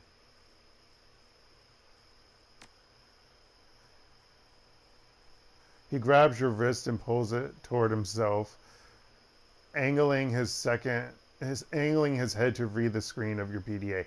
A few seconds later, he looks up at you with a grin. Well, you were right. Of course I was. I'm always right. No, that's his kind of way of talking. I don't do that. Seems that way. Well, I'm glad to hear that she's okay. You ready to leave this behind and concentrate on your work? Here's a hint. The correct answer is yes. Yeah, boss. No more digging around and no more fishing expeditions. When Emily's ready to come back, she'll come back. I get that now. Good. Also, Lucas. Ah, such a befitting name. He has a cute face. I'm sorry. It's not cute. It's not handsome. It's not cute. I don't know what's in between for a guy who's like a mix of cute and handsome. I mean, probably in real life, this guy, I mean, this is a gangster. So, I mean, he wouldn't be that cute or handsome. But maybe. So it's the cute boy. No. But what's in between? What's in between cute and handsome?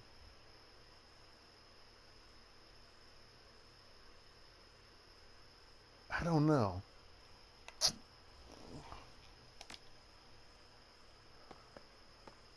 I also realized relationship counselor. Oh, that's a trophy. Yeah. Also, I realized none of the guys here have. I don't. Many guys in this game don't have beards. I feel. Actually, okay. So this. Okay, get this. Anytime I play a game, even if it's a game that has like a big level of customization, I hate them. I hate almost any game that you customize an avatar or 3D model or any bullshit like that, because nothing, if I wanted to recreate me in a game, nothing fits me perfect. Nothing I do will work. First of all, my hair isn't normally a certain. Actually, now because I'm balding, and I've noticed, I believe I'm losing even more on the top. I'm gonna have like a weird pattern that's probably gonna look like my dad's, even though I'm not related by blood. But anywho, but it's my beard and mustache. In most games, and when they do have this combination, it's not as common as you think, at least in the games I play. First of all, most games for men with facial hair, they don't like having both a beard and a mustache. Some do, but not all. But not most. It's like, I'll say half of what you get for choices when it comes to beard or mustache. It's usually not both. And if it is both, it's usually the stereotypical ones. I can't explain them. When they do have both, they still don't have the type I have, because they always like to, ooh, you can have a soul patch. Well, fuck you. I can't grow a soul patch.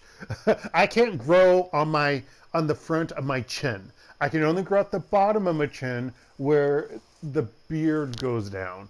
I can have sideburns. I can have a mustache. That's pretty thin. Well, it's not bushy. I don't even think it can grow big. But like, I can't grow anything on the front of my chin. And they usually don't have like a kind of okay mustache with a beard that's not crazy. It's like, you can't have, and if you do have any choice, you have to do one or the other if you want something bigger. It always bothers me. I noticed this with, it bothers me so much, because I was going to try to create a character that looked kind of like me when I was starting Fallout 4, and I was like, well, fuck you, I can't do that shit. So I ended up creating someone, but I'm just like, whatever. It made me annoyed, let's just say. Okay. Head to Apex's backdoor facility. Oh, this bullshit crap. Yes, it's bullshit crap. I'm just gonna point it out there, because it's rather crazy. Oh, so they show the blood marks and stuff. I think that stays for a while. See if you're okay. Malit. I said Malit. The attack. It was terrible, Hekton. It was terrible, Hekton. So much death. She shakes her head. I had not killed since I retired from running the shadows. Not until today. But you're not here to listen to me complain. She forces a smile. So what can I get for you? Name it and I will provide it.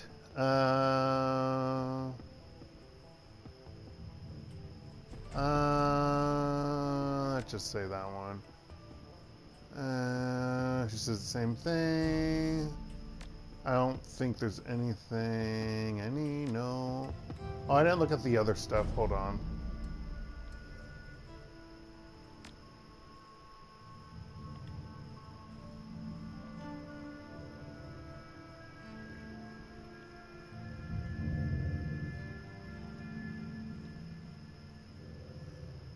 I bet I could equip him with this. The thing is, does it go in when I take Blitz into the thing? Can I equip things? I don't really know.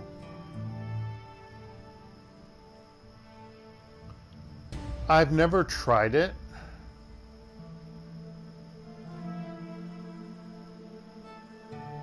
But it will also probably go away, maybe. I don't really know.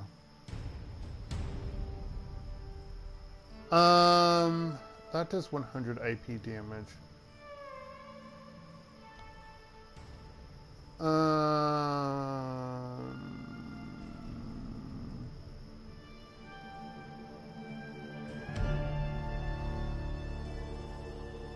He has mostly... He has level 2. See, I don't know, and it bothers me so much. I just don't know.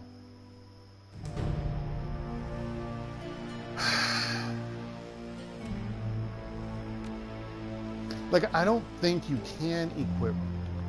have them equip shit, and that bothers me. I'll have to look at it.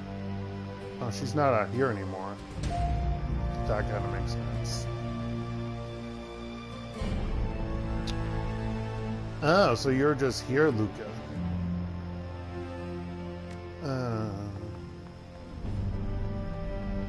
What's on the menu? Hot has been crossed out. Yeah. Oh, did he die? He might have.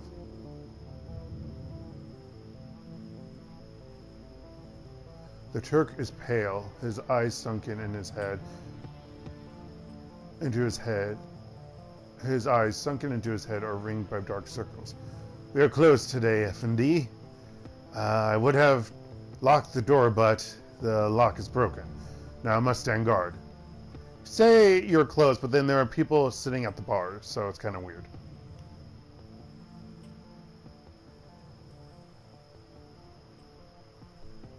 You were attacked? He nods silently. During the attack on the Kreuzbasar, they broke through the door, heavily armed. 2 of them. They broke through the door and just started shooting. No questions. No robbery. Just shooting. Kami. My girl. My little street rat. They... Fuck them! He holds his hands over his face. Collects himself. I reached under the counter. I keep a gun there, you see. And they saw. Both of them turned on me. Goldschmidt. That fat idiot Goldschmidt. Flung himself in my way. How he managed to move that great mass of a body so quickly is a mystery to me. He hung there, suspended in time, as they shot him, dancing on their bullets as they ripped him apart. But he shielded me long enough, F&D. I was able to get to my gun and end those sons of whores.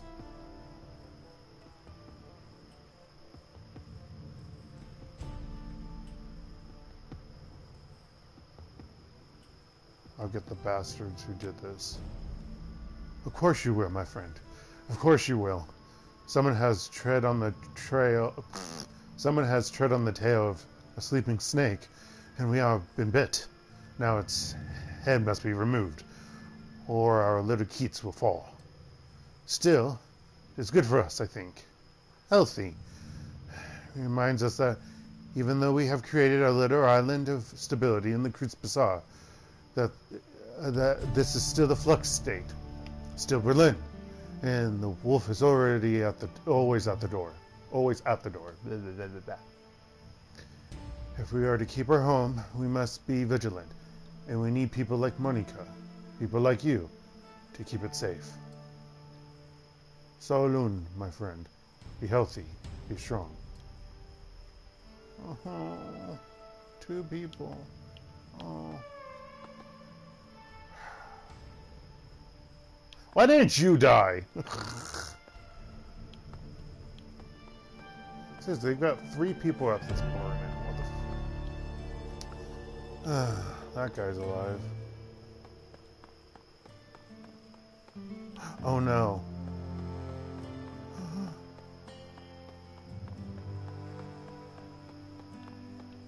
No! They killed her! The boombox is there. They killed dancing. They killed the dancer. Oh. So I didn't realize. I just thought, oh, people are recovering in places. Actually, I don't remember talking to him last time. I don't know if I did. The elf behind the counter says nothing. She stares in silence, staring at you. No cryptic messages this time? No prophecies? No. Not after what just happened here. Not today.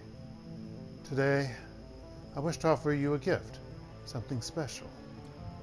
She leans in toward you, and for the first time since your initial meeting, she opens her eyes wide. Her voice goes deadly serious. I want you to look at me. Not with the crude orbs of meat in your skull. I want you to use your true vision. You know the kind that I mean. Just this once, I'll cast aside the veil. Just this once, you'll see what I really am.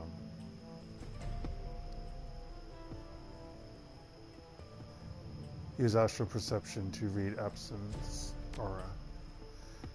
Your third eye flits open, casting the world into a shimmering sea of grayness. Cautiously, you peer into Absinthe's aura.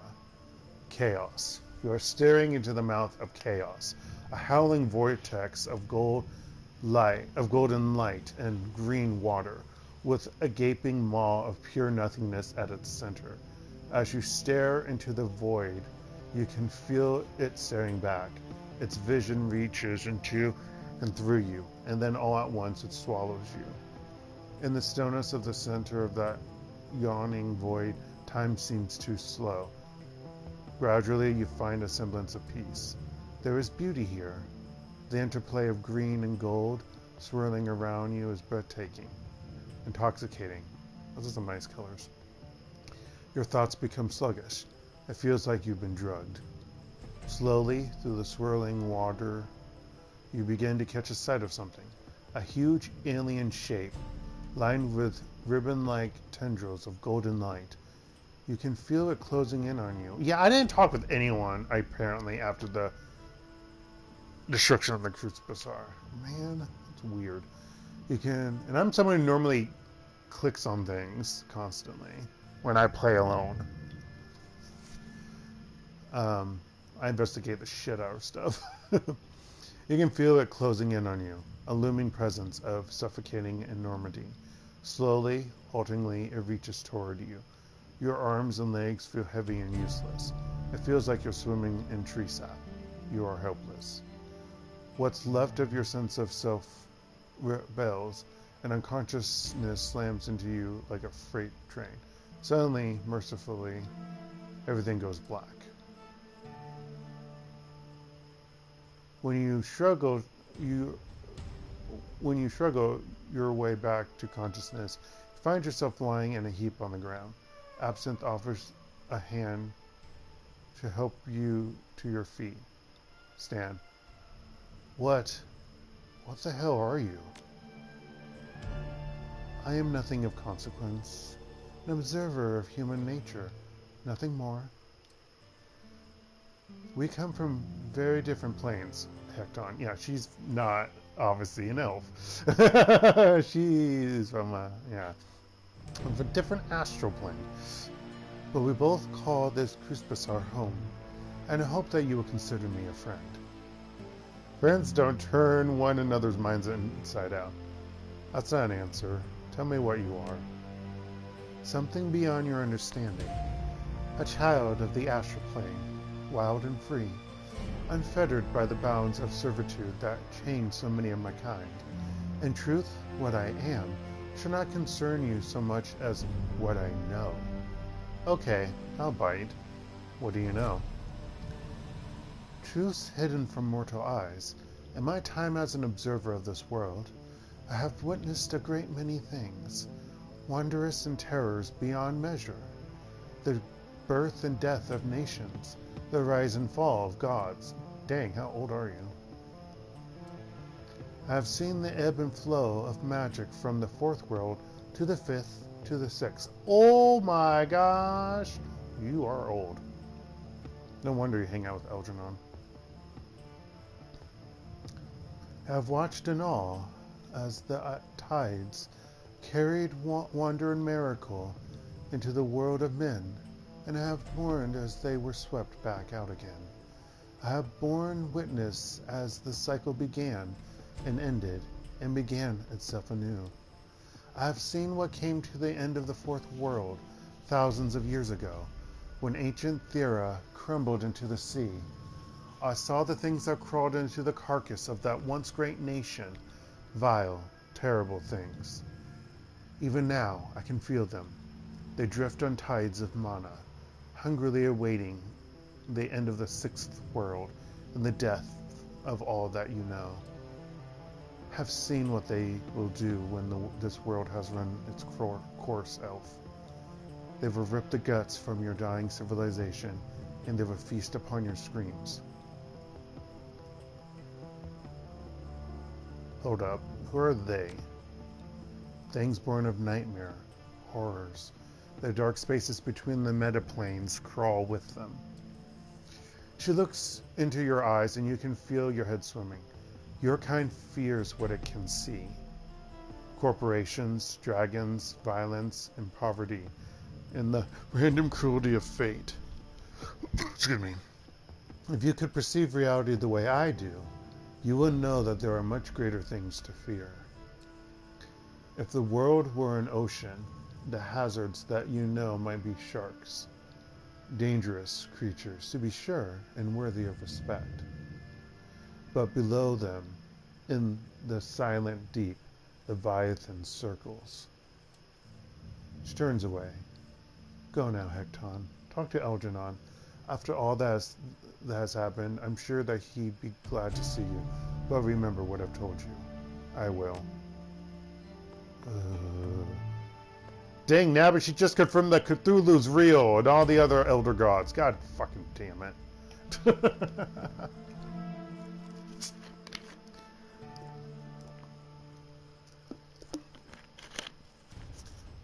Salutations, youngster.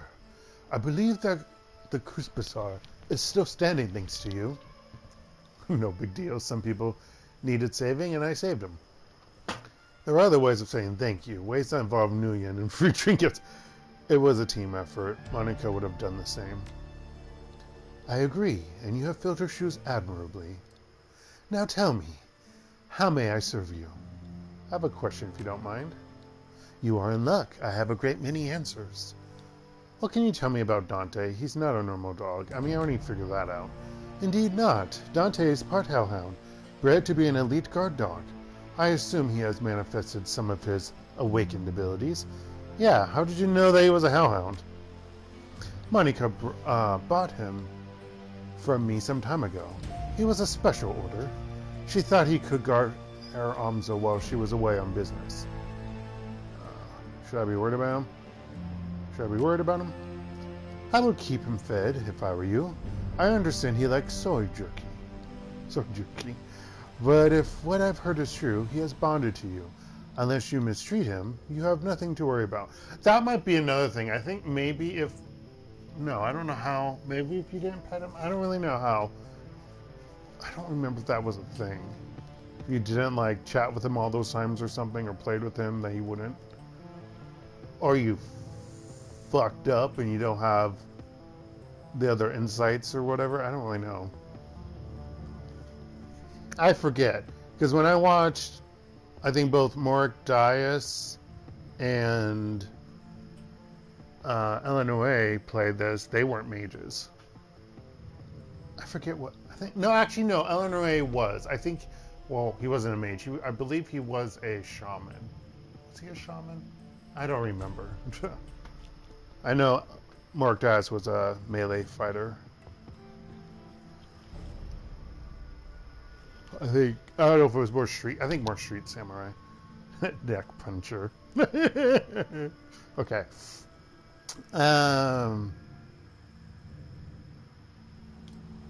Now, is there anything else that you need to know? Can I see what you're selling? Any upgrades? Dun, dun, dun, dun. Give me that.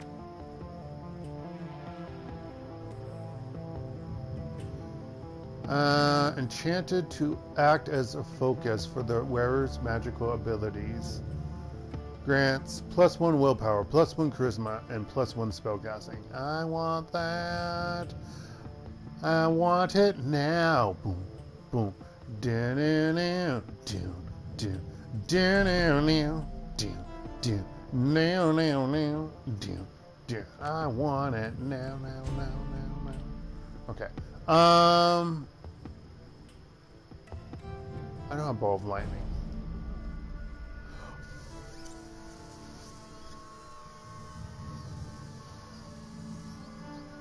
Fuck. I haven't been upping my magic. Fuck me. Fuck me. I can't upgrade my magic. Bow, bow, bow, bow. Although I might be able to do Monoboat 4. I can do Monoboat 4.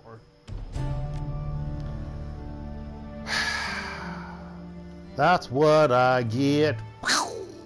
I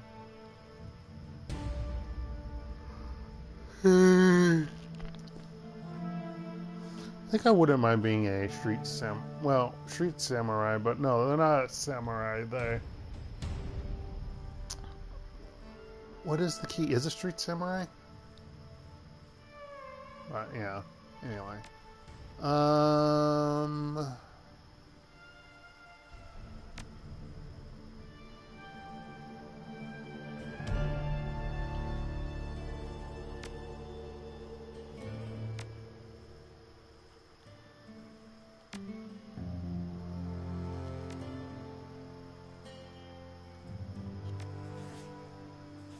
I only have 9. That's the bullshittiness of this.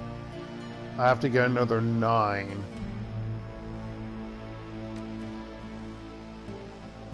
Ah, fuck me. Fuck me am I... No, I need 16, 17, 18, 19, 20, 21, 22, 23. I need 23 fucking points. Are you fucking kidding me? Fuck me. Fuck me. That's annoying. Also, I just realized I didn't change my outfit.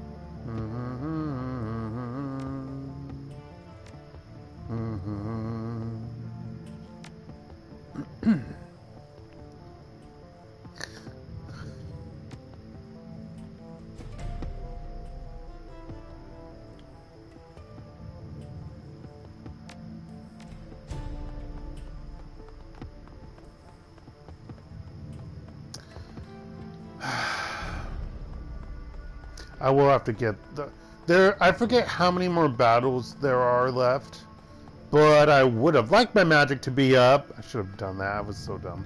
Because the next section can be rather challenging, let's just say. And I'm not lying about that. It can be bullshitty to the extreme.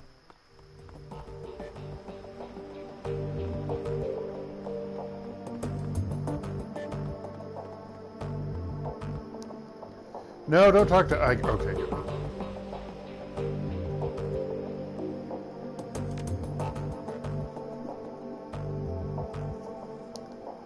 Okay, that gives me a spell casting +1. So now...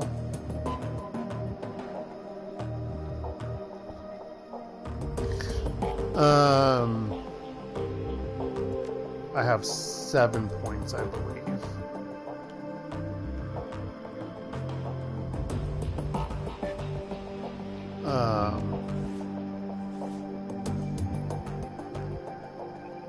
Yep.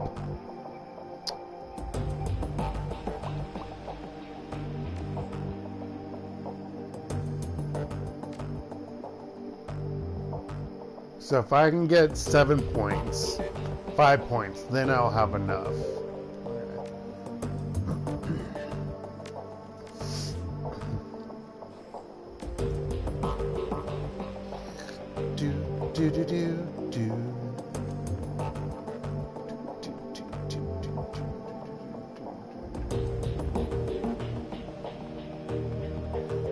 just wanted to see the different speeds. Okay.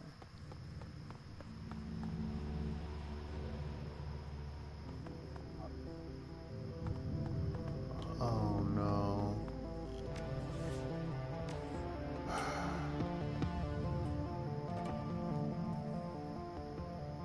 Hekton, what a relief. It is, what a relief it is to see you alive. Simmer wraps you in an enormous hug. You should know that your generosity has served dozens of lives. What happened? When the attackers came, we all took refuge in the Hekton Civic Center. Oh gosh, I forgot that you named it after me. Its strong walls and sturdy gate kept us all safe from harm. Had our people been out on the street, had they been in our old building, which came under fire during the attack, none of them would be alive. Oh my gosh. We owe you, Hekton, more now than ever. You may not look upon yourself as a hero, but to the people of the Kreuzbasar, that is what you will always be. How's Alexander doing? Okay, well, he's still alive. No donations? No donations for, like, helping those who are hurt or damaged or loss of homes? No? Okay. But at least we know Alexander's still alive. Lane. Alexei Lane. Nope. S is after the K. Alexei Lane looks to have endured the attack on the Kreuzbasar without injury. You find him surveying the damage with sad eyes. You alright? The troll shakes a heavy head, showing more weariness than wound. This should never have happened. Not here. It is one thing to strike an old man whose time is done, but to attack the Kreuzbasar and endanger the lives of innocents, that is unforgivable. The cowards who ordered this attack.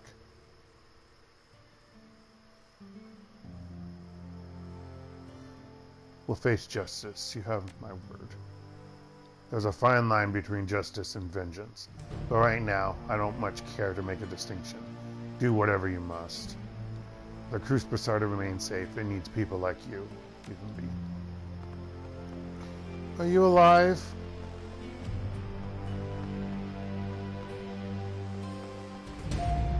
Oh, fuck you, game. She died. Ah, I don't like it. No, there she is. Okay. In the aftermath of the attack, you are surprised to see Simi Kim has survived, with only a few scrapes and bruises. You saved us. As many as I could. I think that's something. If you don't talk with people in the Kreuzbasar constantly until you can't talk with them anymore, you will. I think that in turn affects who gets saved, and you know, and for like for the helping out Samuel Beckenbauer. I think doing all that determines who gets saved.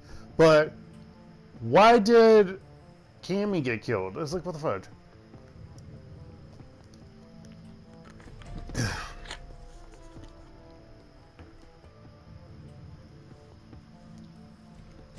If only I could have prevented it. Something... Sorry, that was another voice. Some things we can't change. We can only move on from where we are. Monica taught me that. How did you make it through the attack? Doc Isabel, he found me. He picked me up, took me with him. I wonder if I made Isabel leave if she dies. I don't remember. Because I know I didn't have him around my first playthrough. Because I remember him gone. Because I remember, unless he gave me access later, but maybe he leaves after this. I don't remember. But I could have sworn he left, and I went into his back room. But I could be wrong. He hid me in a drawer. He hid me in a drawer, gave me a blanket, and told me to be quiet. In a drawer? Well, it was so dark, and it smelled, but I didn't make a sound. I heard yelling, things breaking, and gunshots, I think. If I had one of my Sims, I could have just gone inside, but I didn't, so I had to stay out here. I don't know how long it was, but when the drawer opened, it was over. Guess he finally remembered that oath. I'd say the dog owed you that one, kid. Maybe Dog has some redeeming qualities. Maybe. I'm gonna go check on the others. Okay. I'm sure she kicked ass down here in the Divine Keller. I believe. Yeah, all the people are still here. So, did you kick... hold on. Let's see about other people around here. Oh, wow. I didn't... Oh, this is the kitchen area. I didn't even realize. Because I'm not supposed to be back here. Wow. They have a... This place is huge. And they've got like an elevator. I don't know if that still works, but... Dang, a bath. This place is huge. This place is huge. Mamma mia. So, you kicked ass, Lucky Strike? Really? You don't have any commentary about what happened in the Kreuzbasar? Bullshit. Bullshit game, and you know it. Alright. Did my fake elf survive? Yeah, he did. Jesus, that was terrifying. Who were those bastards? They were shooting at everyone. I spent the entire fight hiding in a dumpster. Anyway, thanks for chasing him off, pal. I owe you one. He bites his lip. The anxiety is plain on his face. I guess that we all do.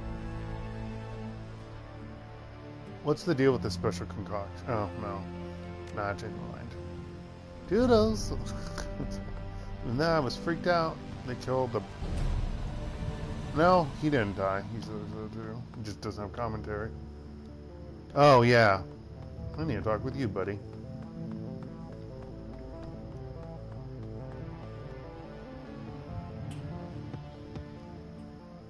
Alright, met Bach. Hekton, I'm glad that you made it through the attack. Not all of mine were so lucky.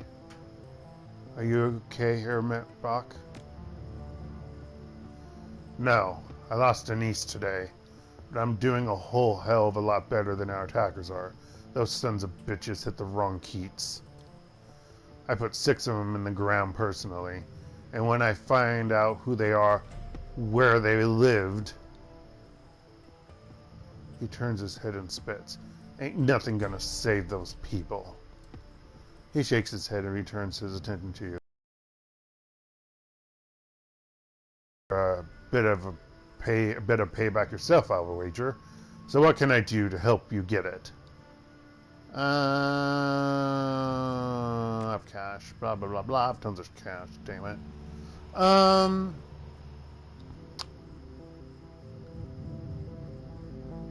Lone Star's favorite heavy pistol, capable of a powerful burst fire mode. So let's see, I could buy that. There really is no difference between these two. I mean, I think Smart Link has some kind of connection difference, but like that's the one that she was gonna get. I'm gonna buy this because I buy that. Wait a minute.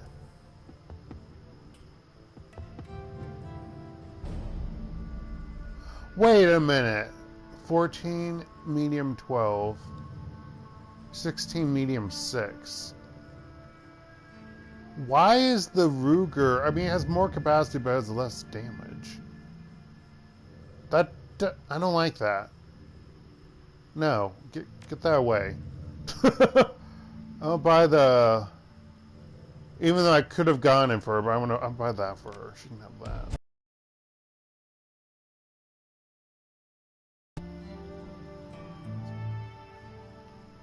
Consumables...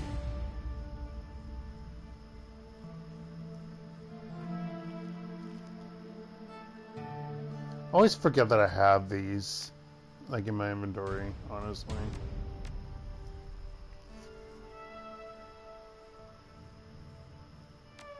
One more of each, okay.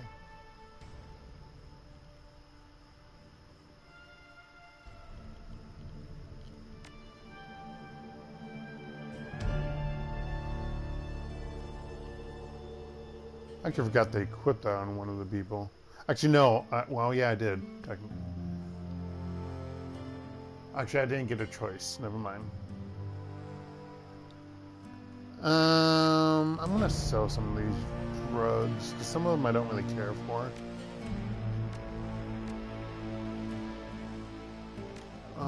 And I'm gonna sell my stuff to you, so I'll take that.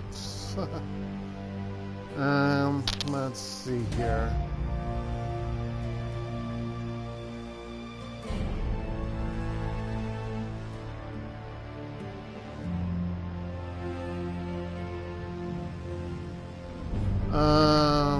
Flash is fine. Cram.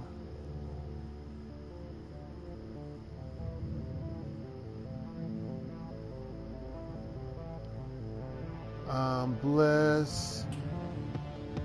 I don't really care for Bliss. Nitro. Kamikaze.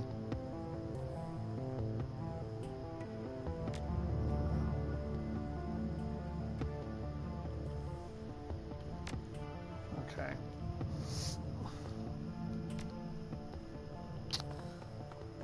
All right.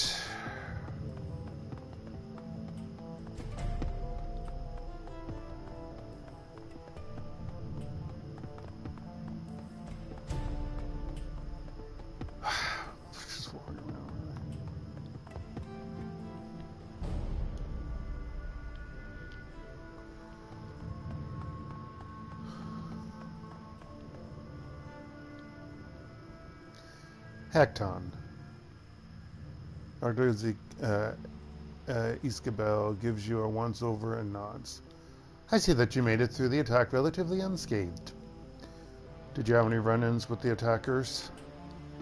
No, truth be told. I was in surgery when the attackers hit, and they never disturbed my office. I spent the entire sorry event elbows deep in the abdomen of an elderly dwarf. Which is funny, because I think the only dwarf that you ever see in this, in the Kreuzbasar is Malit. I think she's the only dwarf. Huh. His nephratic screen needed a tune-up. That's funny. Simi Kim tells a different story. The sound of Simi's name wipes a smile from his face. He stares at you, the color draining from his cheeks. Ah, yes, Kim. I didn't know that you two were acquainted. So which is it, Doc? Were you sealed up in your office for the attack, or did you help her out? Why the lie, Doc? You saved her. If anything, I think that you'd brag about it. It wasn't a lie, not completely. I was working on a patient when the fighting broke out. When I heard the gunshots, I ducked out of my office to find the girl. When I got back, I hid her away and went back into surgery.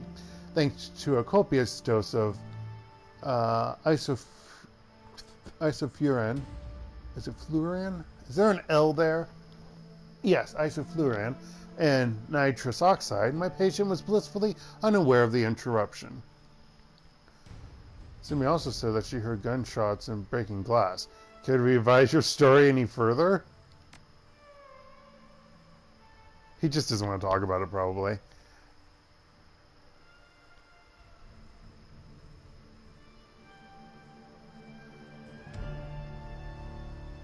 Okay, I see. He doesn't like that name. Okay, it's the name he doesn't like.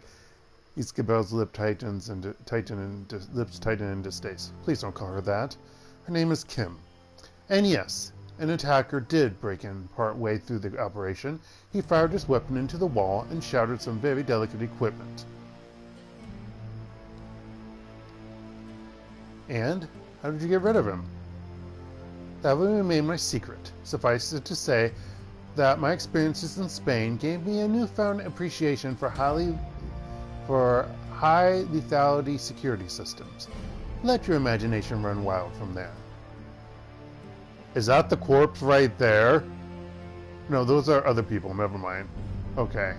I'm just... I didn't know there were two there, but... yeah, okay. There's a long pause. Iskabo tries on another smile, but it falls away quickly. I don't intend to spend any longer on this Hekton. I've already said my piece. I feel a certain level of responsibility for Kim's welfare. Never mind why. So I take care of her as best I can. That's all that I intend to say on the subject. So we can talk shop, or you can leave. Your choice. Any medical supplies? Bow, it's so expensive. 1,000. Bye-bye. You know, let's buy these two. There's the premium health kits. Meow, meow, meow.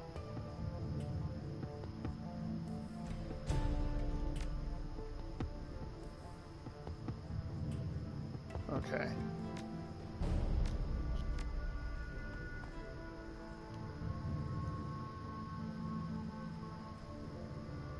They're not twitching, so I'm assuming they're both dead.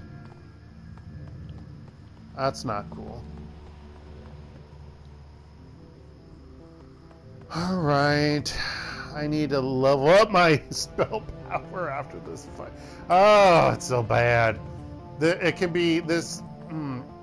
There are different ways that this next thing can go down. It kind of sucks, really.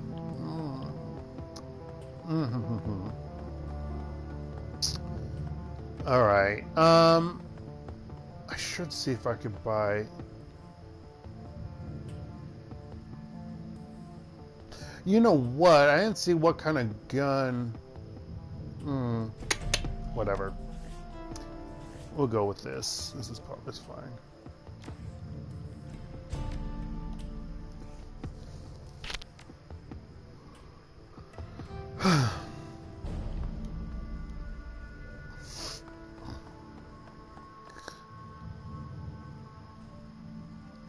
Where would you like to travel? Assemble the team and travel to the coordinates that Alice provided to find a backdoor access point and shut down the Apex AI. Alright. So... oh, they have one more item slot. Glory... oh, Dante. You're a dog, whether you like it or not. He can carry a gun. No. Crew. Creature. Crew. Dog. Okay, I need to have Blitz with me.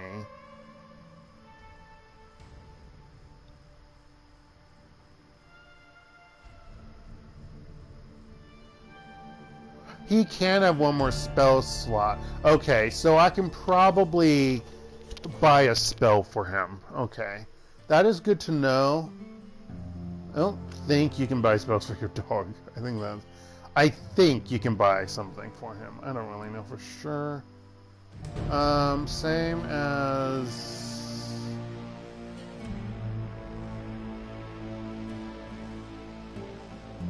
can you look at what he... God damn it. Fuck you, game. Oh, there we go. Data jack. Smart weapons.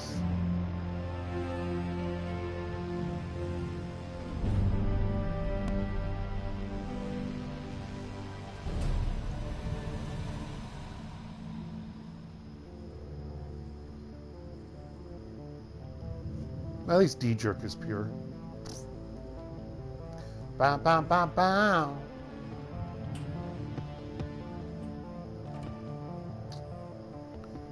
Yeah, I need Iger. Sorry.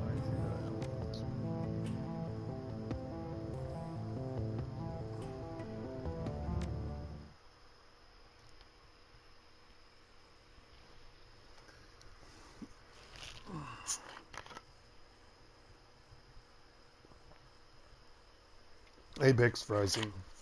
Apex, an artificial intelligence designed for matrix warfare. The thought of it sends a chill down your spine. For years, the shadows have been ripe with rumors of true AI. Names like Mirage and Psychotrope have fueled conspiracy boards on the Shadowrun BBS since 2029. Most savvy Shadowrunners dismiss these stories as bunk.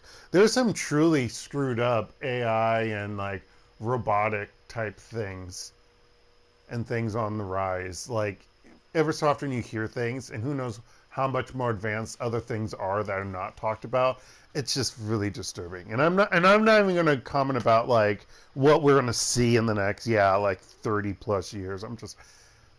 All I know is like before people get fully trapped in the virtual augmented reality whatever, and you always see advertisements on the edge of your field of vision if you're not trapped in a different world, I hope to be dead by then.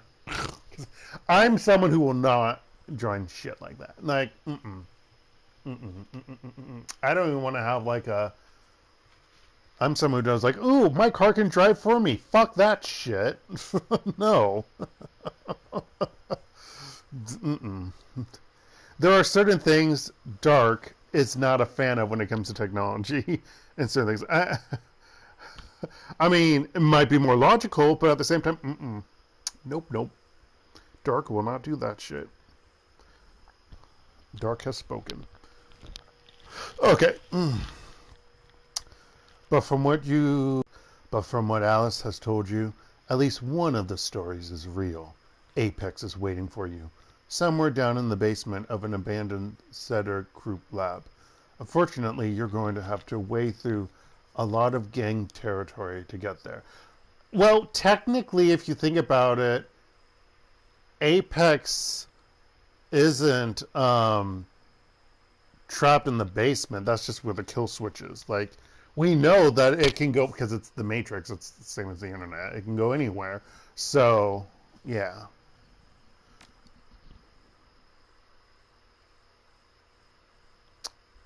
Okay.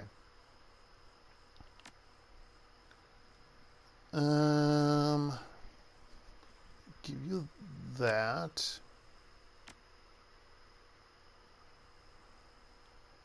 That's why you have that. You will take this, and that.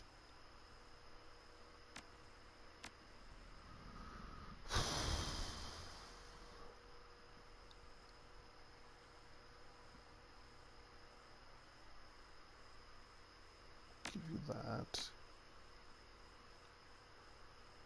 Oh yeah, you already start with 2 different drugs. You like Blitz? Damn, dude. Why? Yeah. Let me give you that. You need to have that on you. Okay.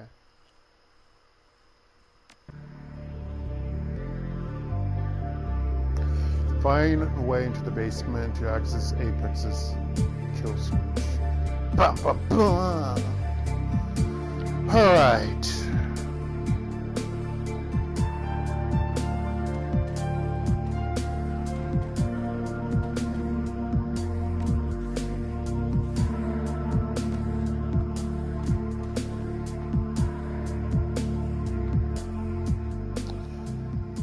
I'm not facing the huge orc, but he turned to me.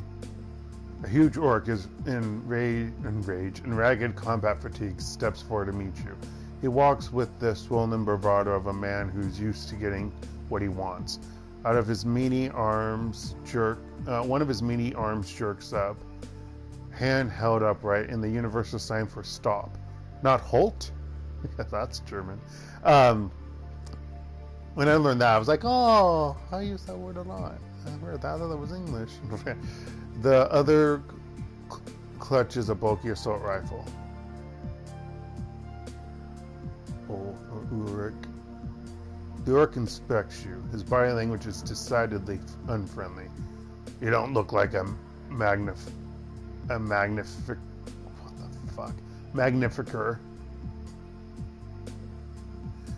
I guess it's another gang. You're not one of us, and I'm guessing you ain't here for the hub, either. So tell me, who are you, and what's your interest in this building? Business, can't discuss it. I'm sure you understand. I need to get into the basement. It's important. Actually, I am here for the hub. I'll just be direct. He won't. Oh, it's important, you say. He makes a sweeping gesture in the direction of the building behind him. The other sorted tufts behind him smile. Well, by all means, go on in then. You're being sarcastic. Ha! You're a sharp one. He smiles at you, revealing a mouth filled with jagged teeth. This building's under arbiter protection. Worker protection? What? Really? We can't just let you waltz in and shoot up the place. It looks plenty shut up already. A few more holes couldn't hurt. Maybe I should put a few more bullets in you instead. I'm not planning on shooting anything, not unless I have to. Yeah, well, I can't exactly take that at face value. Look, it'd be better for everyone if you just turn back. We don't want to fight you, but we can't risk letting an unknown player into this. He pauses for a moment to search for the right word. Situation right now. You don't get to make that call. I have business in sight, and that's where I'm going. If you want to try and stop me, be my guest. Step out of my way or your problems are going to get a whole lot worse. Maybe I could help you out with your situation. Well, that puts a different spin on things. Pauses for a moment to consider. You look like you can handle yourself. We could probably use you. If you'd be willing to help, there'd even be some money in it for you. But if not, well...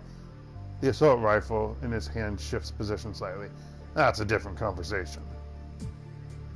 And what exactly do you want us to do?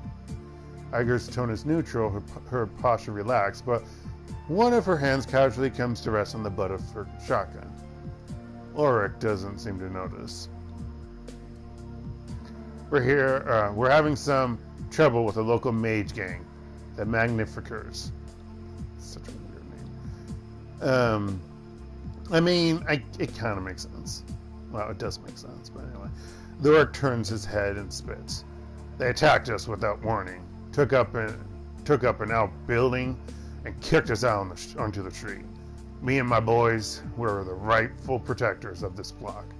But the assholes that screwed us, they've got the building buttoned up pretty tight. We can't get in there to make things right. But maybe you can. Stupid gangsters. My turf, my turf. Sorry, I don't understand. I understand one reasoning behind gangsters and mafia. Well, gang life. Now, I don't know about mafia. That's a little bit different. That's really organized. I mean, that can be organized, but mafia is the organized shit.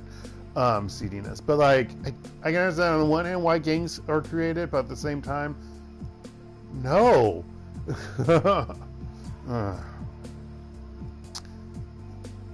I'm not going to go into why the deal of that. I don't feel like going into that. And because I'm probably going to quit like in 16 minutes, possibly. Especially since my voice is blah, blah, blah, blah, blah right now. So much talking. You could enter the building and do some damage to those Drek-eating Magnificers. The Arbiters would be willing to pay you. 200 million per kill. You bring me back their amulets, and you get paid. How's that sound? Iger raises an eyebrow. You're a call fielder. You're a call fielder, Schleter.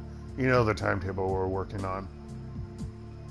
200 million per head ain't bad, but from where I'm standing, it looks like you need my help, and that tells me that you can do better. Fine. 250 per head. Well, that's my final offer. Works for me. Good. Yeah, I think that this work will work. Iger gives you a small nod. Her head falls away from the side of her shotgun. You need anything else, or are you ready to go crack some skulls?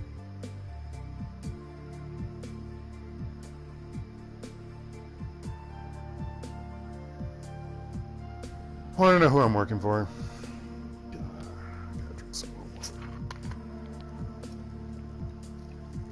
Oh, I'm sorry. You can't read the my name that appears on the top of my dialogue. I'm Ulrich, leader of the Berlin chapter of the Arbeiters. We're a poli club, small but growing. So police clubs are gangs, okay? We serve the people of the working class, protect them from the parasites that would exploit them. Hence Arbeiters, because Arbeit means work. So that's why I was like, really? You're not a fan of the F-State then?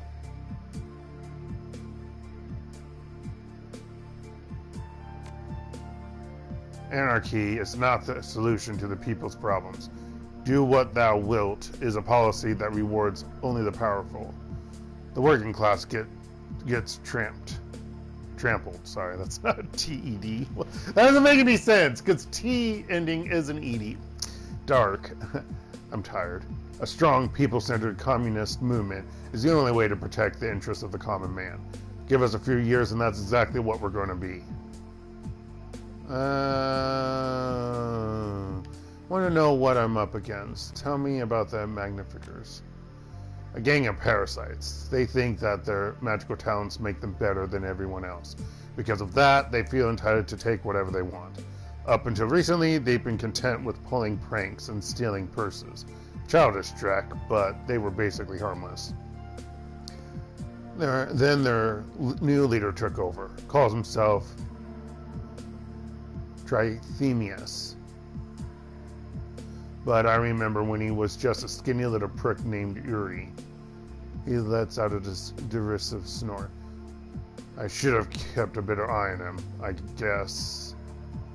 Should have stomped him flat when he started putting on airs. Would have saved everyone a heap of trouble. Trithemius took over the Magnificers, militarized them, and convinced them that they could take us. And thanks to the element of surprise, they actually managed to do it. The orc folds his arms across his burly chest. And any day now, we're going to show him exactly how bad an idea that was. I think I'll start by breaking Uri's neck. Look pretty dug in out here. How long do you intend to man the trenches? We'll be out here as long as it takes. We're taking our building back one way or another.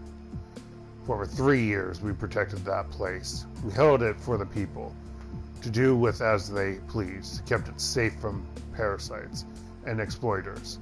Everything was cool until those Magnificers sucker punched us. No negotiation, no warning. They just turned on us out of the blue. Brought a couple dozen spirits down on our heads. I didn't even know they were under attack. That we were under attack until the water in my bathtub snaked up and tried to drown me. What? Most of us got out alive, but we've been stuck out here ever since. Just give us some time, though. We'll take the building back. We'll starve them out if we have to. And when we do, those scrawny bastards are gonna pay. Except you have us to kill them. Anyway, anything I should know about the building before I head inside? Probably see some burnouts floating around the ground floor. They're all there for the hub. It's like some kind of church or something. A guy called Parson runs it. Between you and me, they're all batshit crazy. Not dangerous, just nuts. Why'd you keep them around at all then? Because a lot of them are rich. They paid a direct load in rent, and we redistributed that wealth to the common man.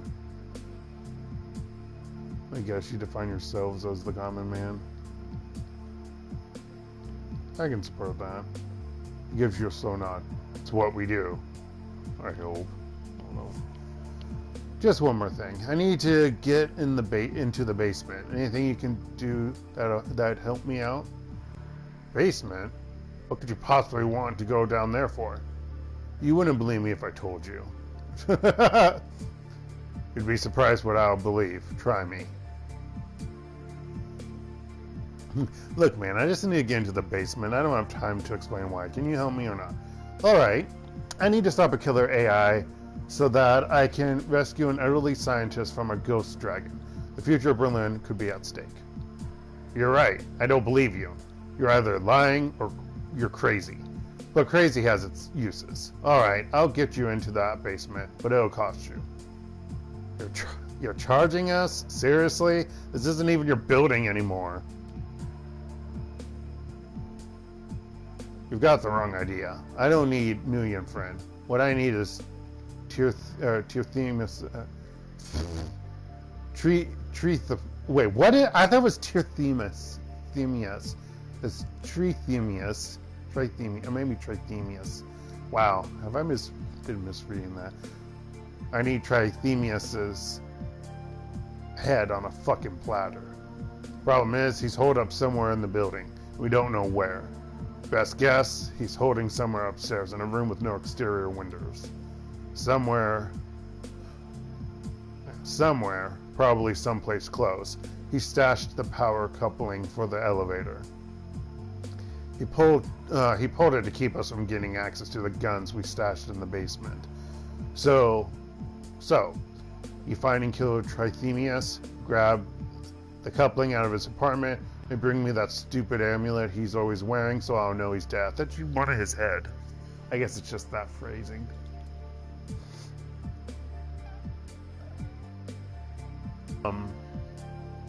Gang and academic. He cracks a grin. Then I give you the control chip that I pulled when we had to fall back. Slot them back both into the elevator and I'll take you straight to the basement. I've got a better idea. I think I'll take the chip off your corpse. Okay. Alright, I'll see what I can do. Good, just remember. I didn't see the lie one. No amulet, no basement. Now go on through and show that little prick what it means to screw with the Arbiters. So I bet if you touch those, you get into a fight. Let's do a save just to make sure I don't fuck myself.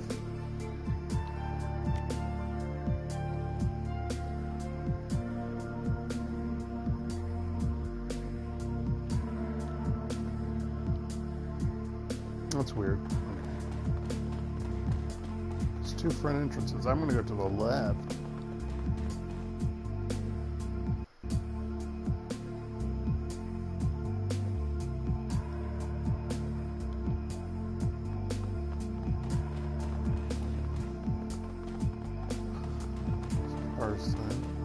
Carl.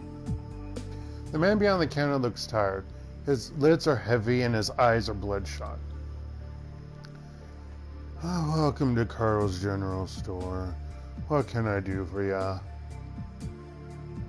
Let me see your inventory.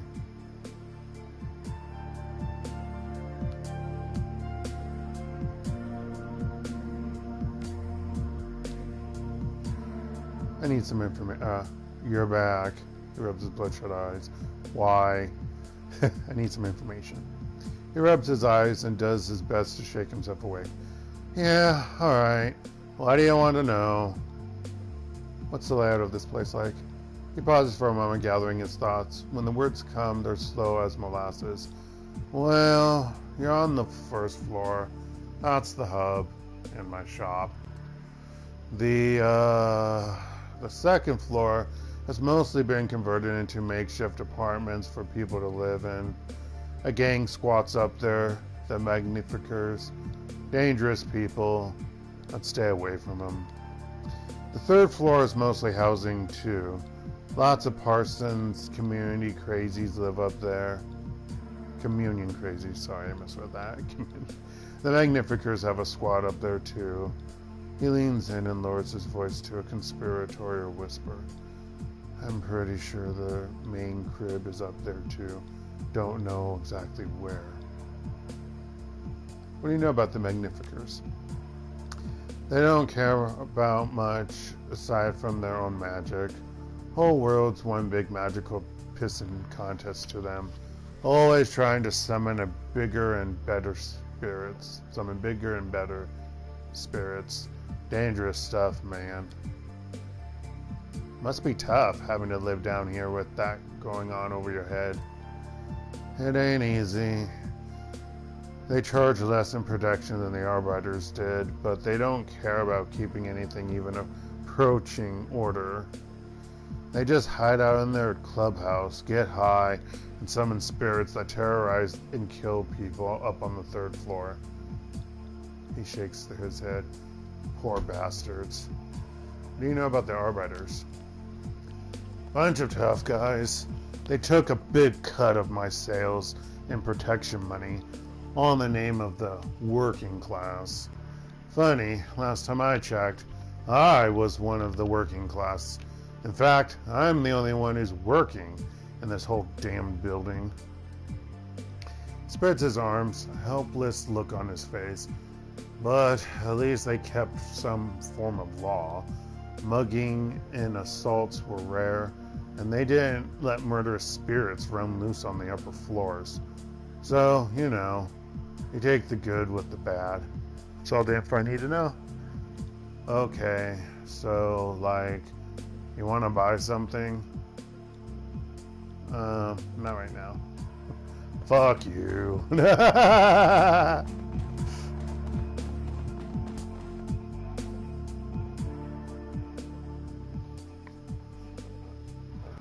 Look at that kind of disturbing, smug look on this dwarf.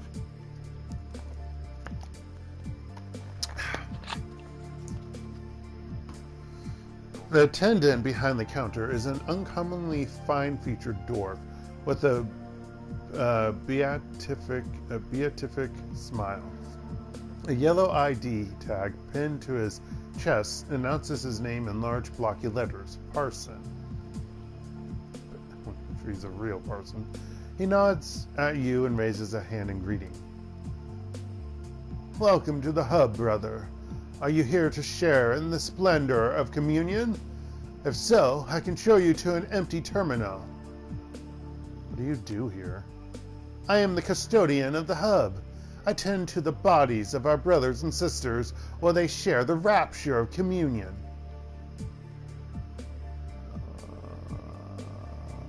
I might be interested. Tell me more. Communion is a spiritual experience, friend, available to all for a small donation. He gestures to the banks of terminals lining the walls. The hub acts as the core of the communion.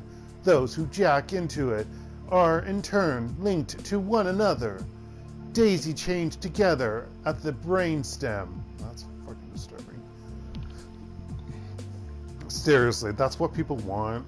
God, and for the future, it's so fucking... I don't know, Dark. They actually want to walk around with this. Yeah. They want to be in the internet. I was like, what the fuck? Why? Make the current area around you better. Race, gender, social class, all the artificial barriers to empathy that we've constructed as a culture.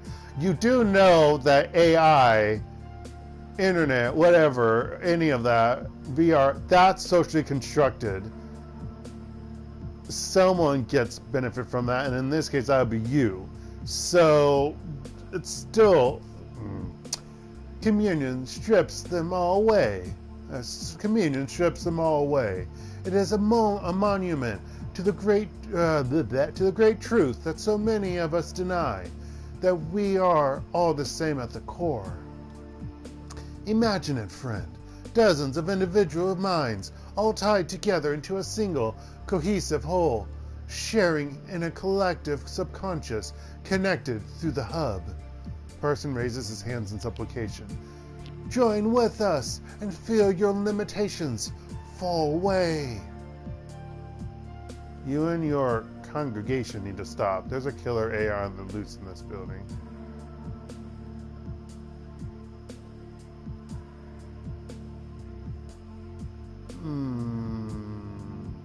Not right now, thanks. Person inclines his head. His smile does not falter. Whenever you are ready, you may return. Is there anything more that I can help you with in the meantime? Some questions for you about the local gang activity. He nods. We do seem to have more than our fair share. Very well, I will answer your questions. Should I be worried about the gang war that seems to be going around us? While you remain in the hub, you have nothing to fear. We pray... No. Although, I'm sure he'll say that at some point. We pay well for the use of this place, and neither gang would risk driving us away. In the rest of the building? He spreads his hands. If you choose to go exploring, I can't guarantee your safety. What can you tell me about the Arbiters? Person lets out a heavy sigh. A pack of snarling animals dressed up as a poli club. I'd steer clear of them if I were you. Their ideology is loosely based on neo-communist movements from the past. In truth, I think that they just copied a few pages from an old Red Army faction handbill without ever bothering to learn what they meant. For all their rhetoric, the Arbiters are just another street gang. They shout for the sake of shouting. There's no real conviction there. If you came from outside, you probably bumped into their leader, a huge orc who calls himself Ulrich. He can seem unreasonable, but I'd give him a wide... Well, sorry, he can seem reasonable, but I'd give him a wide berth. One more note. If I were you, I'd avoid being seen with the Magnificers. The Arbiters take shots at members of the Mage Gang whenever they see them. If you're not careful, you could find yourself caught in the crossfire. I need to know more about the Magnificers. Power-drunk fools, the lot of them. The Arbiters were bad enough, but the Magnificers are even worse. The Arbiters' interests were limited to theft and violence in the name of their cause. The Magnificers, they have power, and they seem to relish in abusing it. Now that they've claimed the upper... Chained is what I wanted to say. They've claimed the upper floor levels, floor, same difference, of the building. It isn't safe to travel beyond the ground floor. Several members of our congregation have been mauled to death by the Magnificers' pet spirits. He shakes his head sadly. Now we travel only in groups. You're safe down here, though.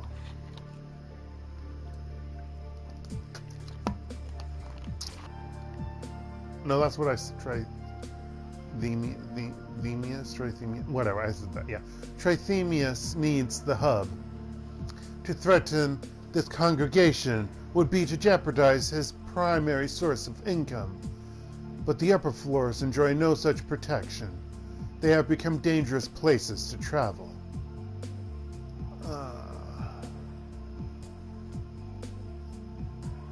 I'm looking for a Trithemius. Any idea how I could find him? The smile fades from Parsons' face. Trithemius is a dangerous man. Why do you ask? I made a deal with Ulrich. Trithemius is involved. Urk asked me to kill him. I don't much care for that idea, so I've got a counter proposal for Trithemius. I have business with him, private business. He studies your face for a moment, then nods. Fair enough. Trithemius is almost certainly upstairs, hidden away from the outside world. I wouldn't advise going after him, but if your mind is made up, I suppose that I can't change it. Yes, I can tell you how to find him, but I will need something from you in return. God fucking damn it. Yeah, of course you will. Saw that coming. Litz sighs. Tell us what you want. A pair of squatters on the second floor ripped the guts out of one of my terminals. They have taken the data jack signal converter, and the terminal will be out of commission until I get it back. A single damaged terminal may not sound like much, but trust me, the entire experience of communion has been diminished by this act of vandalism. Shocked the vandalism was replaced with some religious phrasing. More so than communion. I believe that I know the squatters responsible. Their leader's name is Janet. She is a decker of some skill. I don't know what she has planned for my parts, but I do know that this situation will not stand. I cannot allow another terminal to be damaged. Oh god, I forgot about this whole stupid thing. Oh god, before the major thing. Ugh! This will probably last us through the rest of this week. This section. And so you want us to deal with them for you? Yes, but not with violence.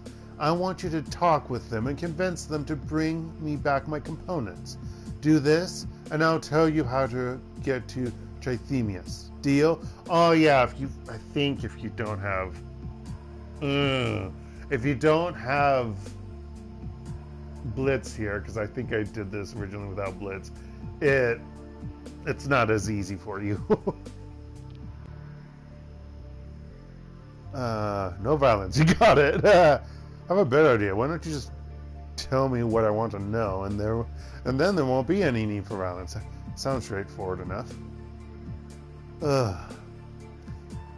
Recover Parsons' terminal part. Excellent. It's a deal then. Can you tell me more? Tell me anything about this building? Beyond the hub, there isn't much to speak of. There's a small shop down the hall if you're hungry or in need of basic supplies. He shrugs and offers you an apologetic smile. And that's about it, I'm afraid. What about the upper floors? There are floors above us, of course, but you're unlikely to find anything of value up there. Just the domiciles of the faithful and the magnificers who have taken charge of the building. I would steer clear of them if I were you. I need to go down to the basement. Ah, that would be difficult.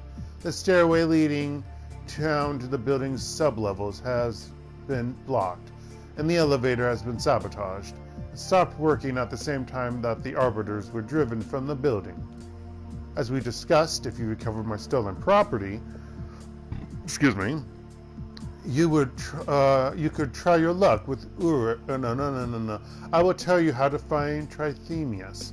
Otherwise, you could try your luck with Ulrich out front, but I wouldn't recommend it. I don't need anything else, thanks.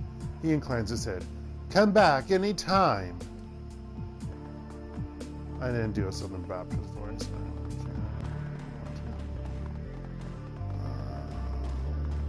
Rebel. Looks like both walls gave way and they took the roof with them. The entire way is blocked with debris. Elevator.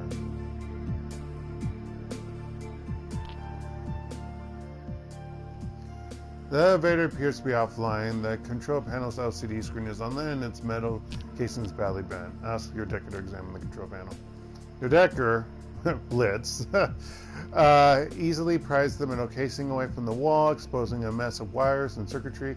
After a quick inspection, it becomes clear that this elevator is wired to operate around a control chip. The chip is missing, and it looks as though a power coupling has been yanked alongside it. Without these components, there is no way for this elevator to function. Alright, so we're on multiple side quests from the main objective in this quest here. Unfortunately, we're going to have to figure this out. I guess Wednesday. I forget what time I have to go be at. I think I always forget. You know what? Where's my phone? I took a picture of this. Ha ha ha ha. Ha ha ha ha. My version on another application. So it's not as good as it could normally have been, but it's fine. It's readable. My Thursday class is at 10th. My first class of the semester is at 10:30 in the morning on Thursday, and it's with beauty art majors. Okay. Yeah, I'm gonna have to rearrange my playing schedule. I mean, I don't have to. Theoretically, I could still do Monday, Wednesday, and Fridays. Although Wednesdays will just suck because I teach 2 classes. But I could theoretically still do it. But anywho, I guess I'll see you all next time on Wednesday. Night before I go back to work. So anywho, this has been DarkElf85 on YouTube. or Hekton the Mage here on PSN. And this has been Nope, not Dark Sun. Wrong game. Haha. Hope you enjoyed watching the 4 videos, I think it was 4, that I uploaded over this month. Who knows when I'll actually get back to it. It all depends. Like, unless I'm on vacation. I would literally have to probably set it up in my bedroom still, regardless if it's a desktop or a laptop. But anywho, this has been Shadowrun, Dragonfall Director's Cut. I hope you all have a good rest of the day, night, or anywhere in between. Stay safe out there, folks, and goodbye.